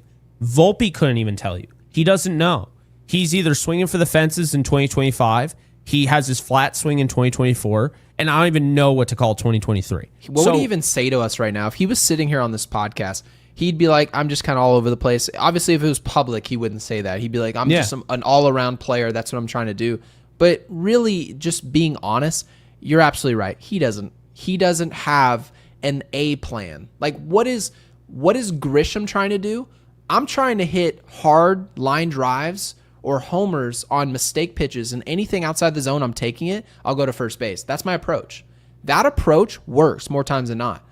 Meanwhile, if you ask an Austin Wells or a Volpe or any other player, Jazz Chisholm, when he's struggling, what's your approach right now? What's the adjustment? What are you trying to, in struggle, what are you trying to bring it back to?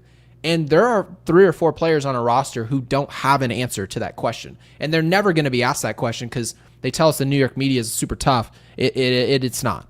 It's definitely not. No. Why are we the first people, by the way, to bring up, like, Volpe doesn't have his own brand of baseball? I've never heard that brought up before. Oh, why not? They will. Because people will, they'll bring it up. Our show gets around as much as, I already knew where you were going with that. Our show gets around. It just does. You guys would be surprised, some of the former players that show up in our inboxes telling us that they watch the show and whatnot.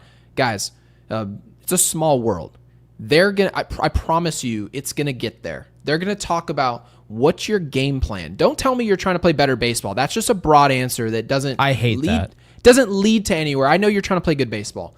What is your objective when you stand in the batter's box? Are you trying to hit line drives? Are you trying to just simply get on base? Are you trying to lift the ball? There's nothing wrong with the answer of trying to lift the ball, but you better hit 40 homers. So I want to know the answer to that question. Apex wants to know with the 2, says Ben Rice, can he surpass Mark Teixeira? I'm probably going to say no because Mark Teixeira was elite on both sides. And I'm saying elite, very good. Yes. First baseman, just a vacuum at first at the corner. And he was an absolute catalyst for the Yankees over there. Now, I don't want to write off Ben Rice because certainly the power and just the raw tools of what he has, it deserves a ton of credit. But I'm going to say no on the Mark Teixeira thing. I think Teixeira was that great for us. Yeah, is this just a Yankee thing, or is this just all together for his career? I would probably say, let's go as a Yankee thing to make it a little bit more obtainable. Okay. As a Yankee, yeah, I think he could be better than Mark Teixeira. Okay. Hitting wise, though, and the defense, it's not impossible. He's got a good, athletic profile. I think he's gotten a lot better at first, right? My biggest thing is the defense, because I think the offense, as great as Teixeira was, 248 for his career with the Yankees, 343 with an 822 OPS. I swear I didn't just read off Ben Rice's his stats right. That's Ben Rice as it stands right now. Yeah. So I think he can be better. I mean, Rice is somebody that could hit 300 someday. Like, he could. And keep in mind, with the Yankees, Teixeira had 1 year in 2009 where he hit 292, and he had 2 years where he had over a 900 OPS. Teixeira was great. He was. I'm not trying to say he wasn't. But Teixeira did have seasons like hitting 256, 248, 251, 216, 255, 204. I feel like 2009, that was really his best year. Obviously, they won it all. But my thing is, I think Ben Rice can have a better Yankee career because, think about this, Mark Teixeira was 29 when he became a Yankee. That's why I asked you, are you talking about the Mark full Teixeira scope of his career? Or are you talking about as a Yankee? I would probably say, I guess you can say yeah, right? It's just because this is kind of the reason I was telling you guys, you only have to be a solution for 1 year, and you're remembered as baseball history, and you kind of get foggy with how a player played if they are just part of it once. Mark Teixeira only had really one monster elite season with the Yankees. It was that World Series year, right? We saw 39 homers a couple times, like in the 30s, but you didn't see that 290 with it to go with it, right? No. And so we can't criticize a Juan Soto for hitting 249 with some pop and then say that it's elite for Mark Teixeira, but that 2009 season was massive for Mark Teixeira. And so do I think that Ben Rice will put together the ceiling? Like, will he get to that ceiling? Maybe not.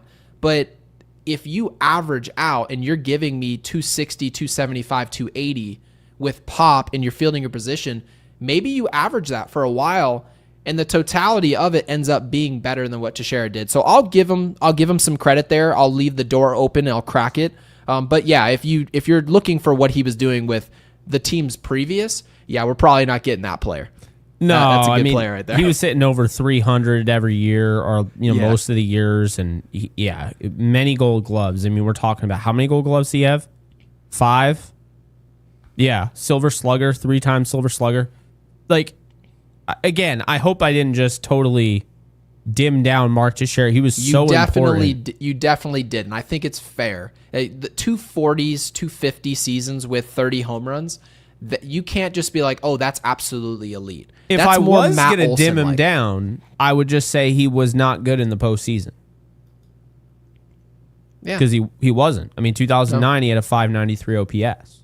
No, that's just statistical facts. A-Rod carried that show, and then obviously, clearly, what you saw from Hideki Matsui was the biggest of all. Oh my god! Had to have 1,500. What was the slugging percentage? It was stupid. It was so stupid. I don't even know. I don't even know what it was. It was ridiculous. We'll do like a whole Hideki Matsui episode in the offseason. I can't wait to do it. Donald, thank you for the 5. Really appreciate that. I actually have an answer to this question. Donald with the 5, thank you, says, you think we will call up Jones? I personally would rather see a right-handed hitter or infielder. Not sure what best options are in the minors. I'm going to say they're not going to call up Spencer Jones just for the simple fact of you have to ask yourself, what are they going to do with him? Now, if you're getting creative and you want to throw somebody over at first base and maybe you want to use him at first base against right-handed pitching and you want to have Ben Rice catch and that's your deployment, then that's very creative to make something happen. But you have to remember, if Spencer Jones gets called up to this team and you want to use him, where's he playing? Because Trent Grisham, the way that he's playing this year, Jake, with this much baseball left, it's not much, it's 28 games. You have to win all these games. Now's not the time to get someone's feet wet from your system. It's just not. No. This is the reason why you were wanting Spencer Jones to be called up about a month ago, right? Is because you actually have somewhat of a runway just in case it's not working. You can pivot and go a different direction. But you can't call up Spencer Jones. You have to call up players that can fit into a role and just fill in the cracks. Spencer Jones is too high of a prospect to fill any type of crack. I don't know who they call up. I just believe it won't be Spencer Jones. I could see it just because September call-ups, it's like that's the end of their season. So I could see it just keep him playing. My biggest thing when it comes to the Yankees in the outfield is that, it was mentioned earlier, Jason Dominguez is taking reps at first base. I don't know what to make of it. Aaron Judge was taking it, and then they said he's never going to play there. And Ben Rice was over at third, and Paul Goldschmidt was at shortstop. So, I mean, obviously we're not going to have Paul Goldschmidt at shortstop. Dude's knee looks like it's about to explode. Did you see him running the bases today? Good God. He typically looks like that. Yeah, that's true. He's never looked great, but he looks. I mean, he is fleet of foot. I mean, he moves. It's just he runs weird. like David Goggins. You ever seen him run? Dude's had like 7 knee surgeries. Paul Goldschmidt's a great base runner. I mean, I've been watching him. I mean, I'm a local Arizona kid. I've been watching Paul Goldschmidt since his early days. Paul Goldschmidt's always run like that. So I don't know what it is, but at least I don't know either. But no, I think with Spencer Jones though. Mm-hmm. I think that's like when I look at the Yankees scope for the future, the one thing that I'm just so unsure about, and there's a lot of things that we're unsure about, right?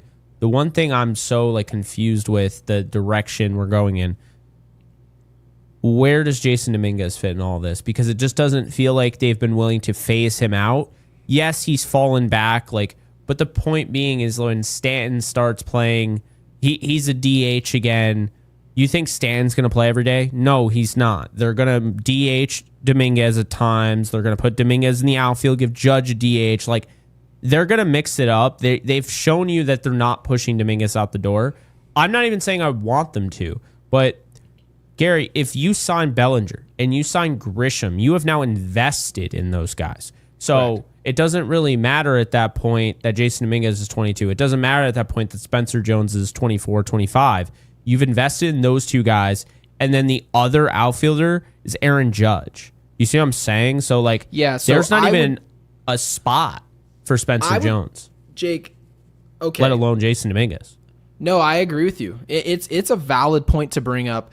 Jason Dominguez, in my opinion, the only reason he touches the field, and I mean this in the most respectful way possible, I don't think he's a bad baseball player. I think he's valuable on the trade market. Is he going to go Netchia-Paulskins? No. But he's a league average hitter right now. I like his approach offensively, left-handed. I like it. There's nothing wrong with it. Yeah. He's a bad fielder. He's very fast. Very fast. Oh, yeah. I love watching him If he started, he would steal 35 to 40 bases if he was at the top of a lineup. That's really good. But the thing about it is he's not a better option than the options we have. The only reason I believe he even touches the field right now is because the players that he's playing instead of can't stay on the field physically. If Giancarlo Stanton was physically able to play left field and just be out there for 150 games, the Yankees would deploy him in left field for 150 games, and Jason Dominguez probably would be traded. However, we don't have that option because of the physical ailments of other players, because of what's going on with Giancarlo Stanton, because of other players needing to DH, like an Aaron Judge. So there's value in just having a league average bat be able to come off the bench in Jason Dominguez, if he's a prospect or not. So I guess this question will be answered for us. They're not going to cut it to us straight this winter, but we're going to find out with their actions. If he stays on this team as we go into spring training and they keep a Trent Grisham, it's going to be interesting. What do you do with Spencer Jones, right? Are you moving Judge to first? Are you going to DH him? What happens? Do you move Spencer Jones to first? Do you move Cody Bellinger, right? Like, we have no idea what they do. No clue. I think I'll say this. It doesn't matter that Jason Dominguez has been here. It doesn't matter that Jason Dominguez is, he's younger. I think they value Spencer Jones more, oddly enough, because they've seen Jason Dominguez's defense and it hasn't really improved. I would agree with you. Spencer Jones's defense, I mean, he has a chance to be like a Gold Glove level outfielder with a Silver Slugger type of bat. The question mark for him is his bat. Is Spencer Jones' bat going to translate from double and triple A? Power, swing and miss. Is the swing and miss going to improve enough, Jake, where it's good enough, just similar to what you saw at a Judge in the minor league, striking out a ton, but he's not Aaron Judge, right? Those don't come around very often. Will he be able to do this at the big league level and have it be sustainable? Will it help this team? If he hits at the big league level, I have no doubt Spencer Jones is just going to be a better player than Jason Dominguez. Yeah. And so I would agree with you. I think the Yankees right now as it stands, are they going to be right about that? I have no idea. Spencer Jones may come up and stink, but Jason Dominguez does deserve some props. He's still a league average hitter right now. Could improve to be much better than that, especially with a bigger role. I'll say this, though, with Jason Dominguez, and this is important. We've talked about this before. I really stand by it. I know there's this switch hitter, this ability. It sounds great, but he really needs to focus on the left side, because when you see what he can do, as a left-handed bat, he's hitting 276. He's got a 348 on base. He's got a 777 OPS. He's got a 351 batting average with balls in play. Some people would say, well, yeah, he's got a 204, 279, 290, and 569 OPS as a right-handed batter, but he's got a 305 batting average with balls in play. That I don't care about. I really do believe that he, as a left-handed hitter, is just missing pop from him being like an all-star, because that's really good, that line. He's just missing some home runs, ironically, because we complain about home runs here. But you can also make the argument that when he's going lefty on lefty, he has no reps at the minor league level. He has no reps anywhere at any age, 16, 17, 18 years old. He has never taken an at-bat as a lefty against a left-handed arm. Does that all of a sudden diminish his batting average by 40-some points? Does it just completely fall off? There are guys who hit lefty just solely in the league, and they don't hit left-handed pitching. It's just been a problem for them. Would that be a problem for Jason Dominguez? We haven't learned it yet. But maybe the Yankees don't even wait around to figure out if that's the case. And Sebastian, thank you for the 5, says, I apologize. I did not watch yesterday's podcast. It's all right. It was a late pod, a very late podcast for us. Unacceptable. We only fit it. It's actually funny. My best friend, he was like, oh, I watched your podcast. But when I started it, I was shocked because he gets up at like 3 a.m. And goes to work. And he's like, I couldn't believe it said ended 20 minutes ago. I was like, what the hell's going on? No, it was a late show, and we're also just totally different. I mean, we see all the other podcasts. They do not go live the way we do. So, no. I guess all the power to them. They run their podcast. You can By the way, do we have any voicemails? We need to catch up on these supers real quick. Do we have any voicemails today? We do. We have okay, perfect. 2 from Guy and 2 from Ninja. Perfect. Then let's get to these supers. So Ivan with the 10, we really appreciate that, said, I would rather resign Clutch Grisham for 3 years, $15 million than Belly for, then he wants to also do Cody Bellinger, 5 to 7 years at $30 million a year. That was actually roughly the number I was looking for. Use the extra money and trade Dominguez, Warren, Schmidt, and others for a real shortstop like Xavier Edwards or Ezekiel Tovar. So, yeah, guys, that's going to be the answer. If you're going to go expensive in the offseason, you're going to have to trade players that you like for players that fit the roster. That's what we should start saying now. We want to trade this player for a better fit. Can we start saying that rather than just feeling like when we say to trade a player that it's just a projection that this player stinks? That's not the case. He's valuable enough to acquire us something that we could use better, which is a shortstop. So completely agree with this, Ivan. What do you think about that, Jake, about trading for a shortstop? And I know you want a shortstop and you like Caballero, but Caballero probably should be used as a weapon off the bench. What's your take on all this? Oh, I agree entirely. I really do like Jason Dominguez. I really do like Will Warren, but the reality is it's going to get crowded next year. If you sign, and that's another thing. I don't want them to have to make a decision. Do we sign Trent Grisham because of Jason Dominguez? Like, I understand he's 22. I get that.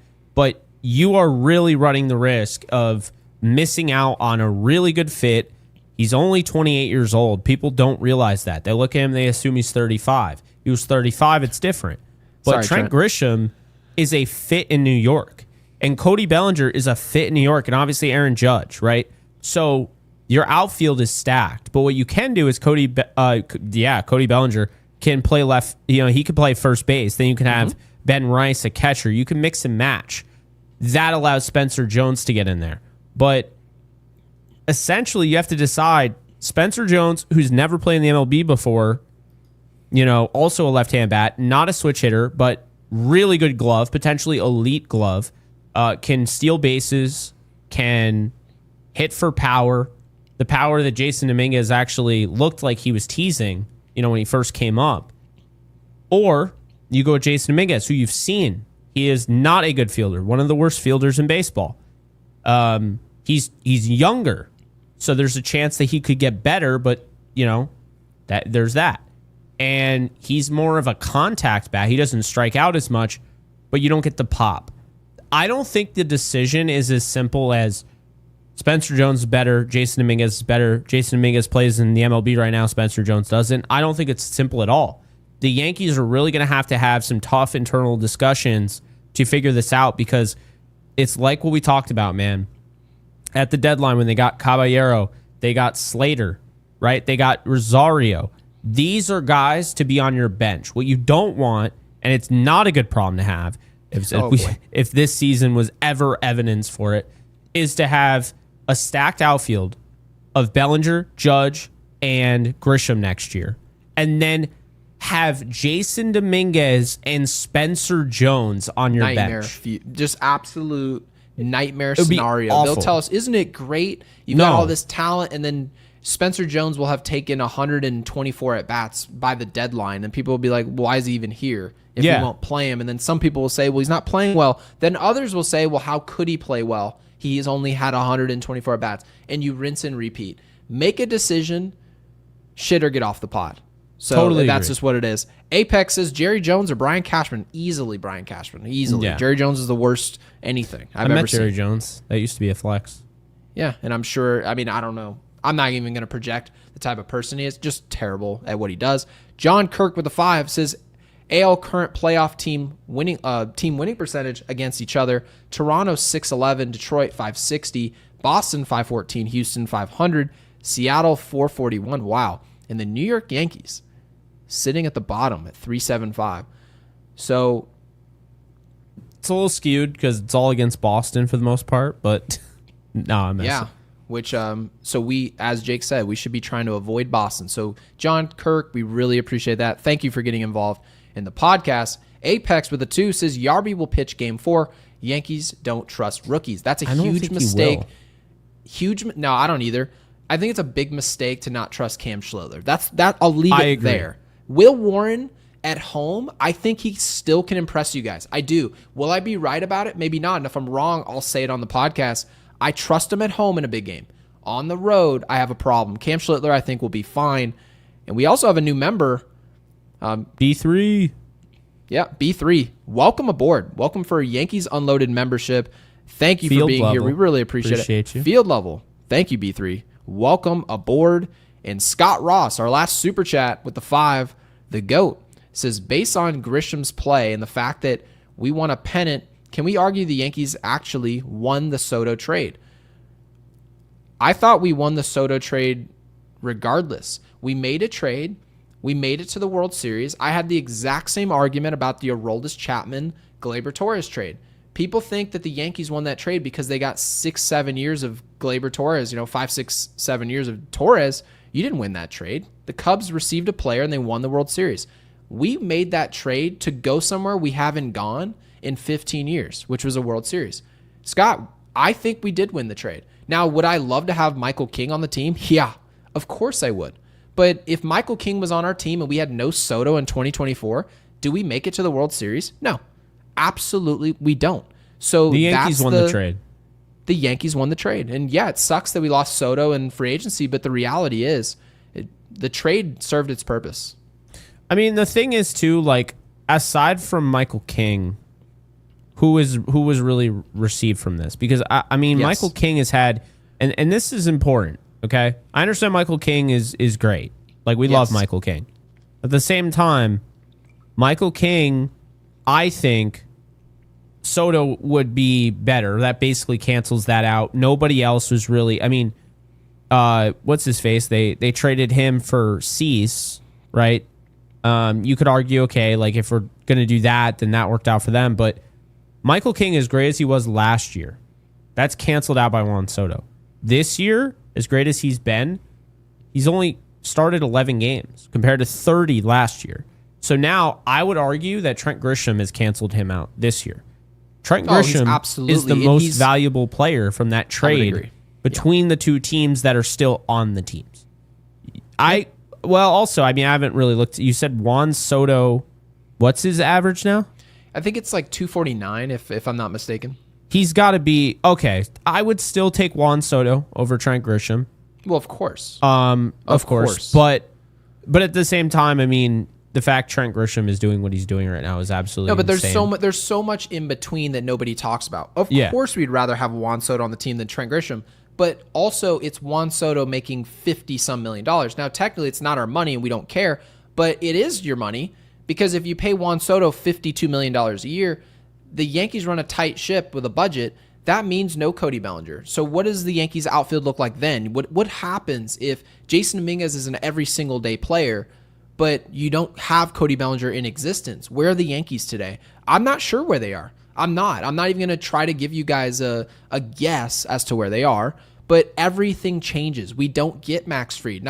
They wouldn't be able to fit it into their budget yearly, just yearly salary-wise. So I just think that this trade for the Yankees, it's a better trade for Brian Cashman than what people give it credit for, just for the simple fact that we lost him in free agency. So people think that we swung and missed. We're in the World Series. I know that wasn't our goal, and it sucked to have lost there, but we hadn't done it in 15 years. That was the entire point of that trade. Get us in the dance so we actually have a shot. And for the most part, the last 15 years, 13 or 14 of them, we've just been kind of on the outside of the club looking in. We're not where we need to be. And we have one last super chat here from Fernando with the 5. Says, thank you, Jake and Gary, for getting us through these rough times. I almost lost it thinking Devin was about to celebrate after getting those strikeouts.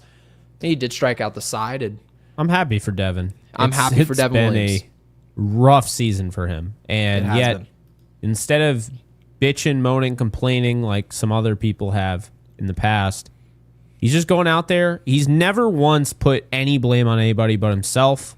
There are other pitchers that have done that before.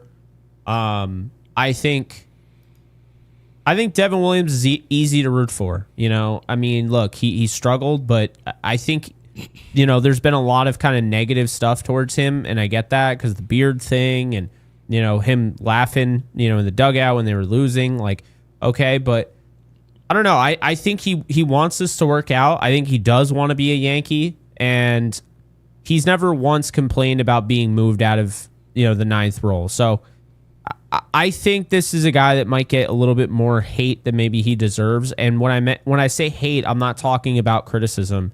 I'm saying even when he's pitching well, it seems like people aren't giving him his credit. So we're not going to do that on this channel. We're going to give him credit and, appreciate the super. Devin Williams, the last 3 appearances has been lights out. So let's see if he keeps this up.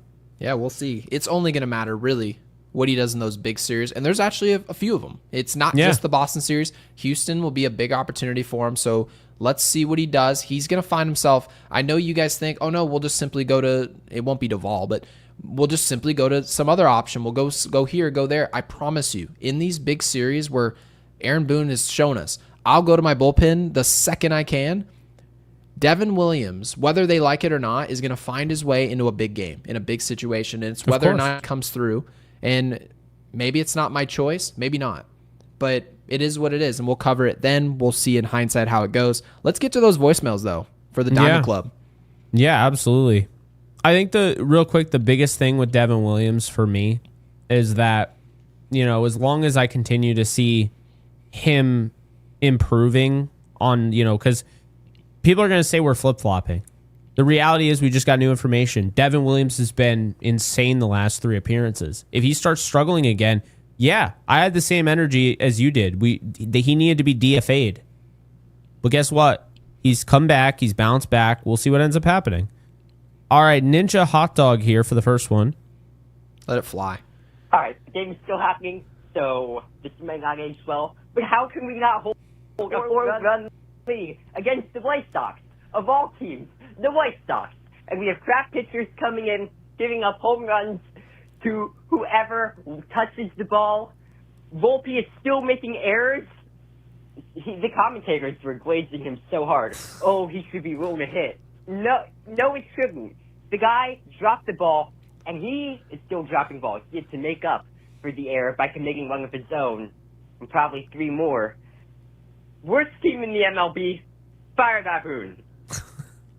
I agree with that infield hit. For anyone to ask for have that to have been a hit, that's wild. That was like that's his desperation there. No, it was despicable. Because I remember at the time when I saw that, I was like, nah, I understand that people may be rooting for him to get the monkey off his back here. That's not a hit. No. That's not a hit. Come on now. No, I totally they did the right thing. You. I think I owe you all a post-game update. And I would like to say I was wrong. We all were. Volpe went from 0 to 25 to 2 in his last 28. He made some routine catches. He got a couple hits. He stole a base. What could you not see in Volpe? I think Volpe should start every game. Great player. Gold glove candidate. Because who cares about everything else he's done up to today? The commentators have convinced me that this could be the start of a whole new Volpe, and I am ready for it. DFA Volpe, fire Baboon. I was wondering if the fire Baboon. Yeah, I was wondering if the fire Baboon was coming. Yeah, this is, I guess, the good part about it is we're open. We want him to play good baseball. He just hasn't. But he did show after the error that he can play quality baseball. I guess everyone in the big leagues can do that for very, very small sample size. And it's just up to you. If you don't want to be booed off the field, play better baseball. Stop acting like a 24-year-old millionaire that plays in the pinstripes is this Boy Scout that's being dunked all over. He's not. He's a professional athlete that if you don't perform, especially for this team, you hear it, right? Mets fans, they boo their players. They don't play well consistently, they boo. Phillies, same, Philadelphia Phillies, same exact deal. You're going to have to play good baseball. So I just feel like we're being fair. I do. Yeah, of course. And I think today actually made me a better analyst in sports because I saw Volpe's error and I was frustrated, but I don't even think I texted you about it. I just tried to. I was like, all right, check. I texted you about Ryan McMahon. I was like, I'm DFA throwing him. you- What was Yeah, that bunt? The bunt. My mom called me twice. She left me. I think she accidentally left me a voicemail over the bunt attempt. I'm not even joking you. I mean, dude, come on. What was that? You said DFA him now. What the F was that bunt? It's so perfect. No, It you didn't was say so anything about bad. the error, which is very mature of you. So Yeah. nice work. See, I'm getting better. So Volpe is getting the most out of me. He's bringing out the best in me. I know that sounds crazy, but my point being is that error sucked. Okay, I was pissed. But it's the second inning. I'm going to let this thing breathe a little bit. And I saw, and I think I got to get better at it. So I think today is my start of doing it. If we're covering the game, it's 9 innings. I mean, think about this. Guy hits a game-winning home run, right? No one gives a flying shit that he went 1 for 6. He didn't do anything all day. He struck out 5 times, right? But he hit the game-winning home run. So do you think anybody's going to be like, oh, well, he struck out 5 times. I can't stand this guy. No, he just won the game for you. So if we're what we try to covering do. a game, we have to be fair. The error sucked. I hated it. And it cost the Yankees 4 runs. But guess what? I don't want to... And actually, that's kind of my issue with the earned runs. I don't want to make any excuses for Will Warren giving up a grand slam. I don't. So I feel like that's kind of an excuse. I understand the inning should have been over, but at the same time, don't give up a grand slam. Yeah, if you give up a 2-run knock, that might be a little different. Or you Yeah. give up a single to a White Sox player, okay. But the fact you gave up an absolute piss missile that nearly killed a woman out in left field, it somehow, some You way, can't found say the fan. stuff like that and not expect me to lose my shit. It was a missile. So I know. you're Rocket right, ship. right? Yankee fangirl for life. You're right. It Yeah. cost us 4 runs in hindsight. But you can't give up a ball 112 off the bat as a pitcher and then turn around and be like, my damn shortstop, if he could just field the ball, I wouldn't be here. It's like, well, don't give up a ball 112 off the bat to a bad team. So Yeah, both players are exactly. deserving of some blame there. I agree with you, Jake. And you said we have 2 voicemails from Guy? Yeah. Let him rip. Hey guys, I'm so proud of our Yankees. They're really on a roll, man. What can we say? Anything bad tonight? Yeah. Until they beat the good teams, I mean, it's enjoyable at that. But the more home runs they hit, the more you shake your head. It's true. If we only win like 5 games out of the next 12, that doesn't cut it. I mean, 7-5 would be nice. Obviously better than that, but we'll see how they do. That'll tell you the whole story of the season. I won't say much about Volpe, but man, that era, 14U kid makes that play all day long. I mean, ridiculous. Oh yeah, one thing. Did you see Boone the other day? When Unfortunately. he was asked about accountability, he says the whole city of New York keeps their players accountable. Yeah, No. I mean, We're responsible. okay, all right, I'm out. And then we We're got the another ones. We keep them honest. It's wild. It's their job.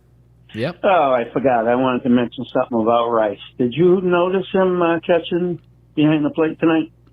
I didn't. I mean, I didn't look at him and say, got to frame that ball better. You got to whatever better. Didn't even notice him tonight. I really think his improvement in the field has really shown, and including at first base. So I think the upside is tremendous with this kid. And that's all I want to say. Bye. We agree. appreciate you, Guy. It's a good thing not noticing your catcher. Obviously, if I guys are love stealing, you want to notice. But if Yeah. you threw in a backup quarterback in the NFL and someone at the end of the game says, I didn't even really notice that we were missing a Dak Prescott or whoever else. Probably a bad example of using Dak, but you guys Yeah. get the gist. We didn't notice our starting quarterback was out there. That means the backup must have done a solid enough job where it's not a problem. Who's over there? Same thing with umpires. What do they always say about a home plate umpire? If we don't know his name, best case scenario. Best case. What do they say about same deal. cornerbacks in the NFL? If you don't call their name, they had a good game.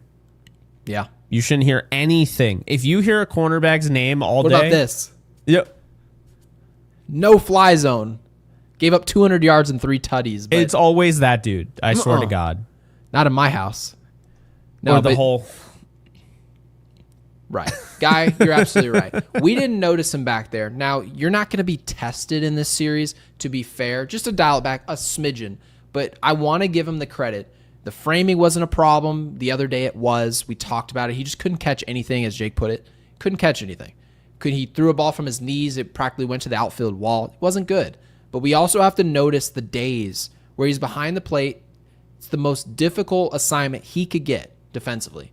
And when he looks good and he's doing this offensively, I mean, you're getting rockets. He's up to 250 practically. His ops is in the mid 800s.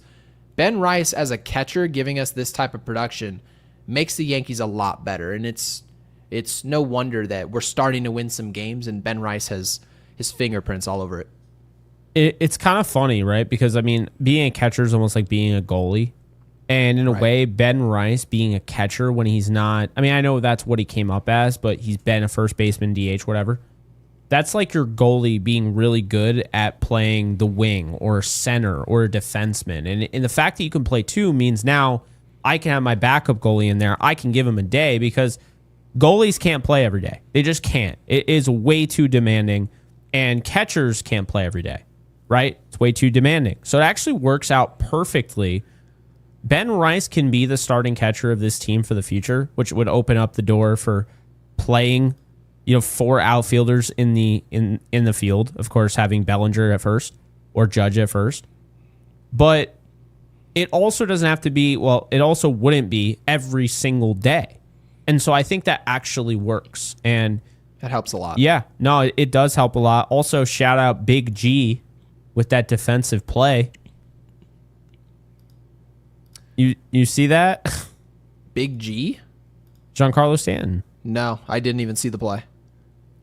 Dude, it's so funny because so there's this tweet. I'm going to send it to you right now. There's this tweet that they replayed it.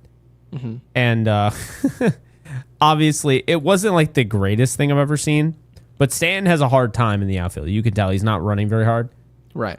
So this tweet is 35-year-old Giancarlo Stanton can cover ground in the outfield better than 22-year-old Jason Dominguez.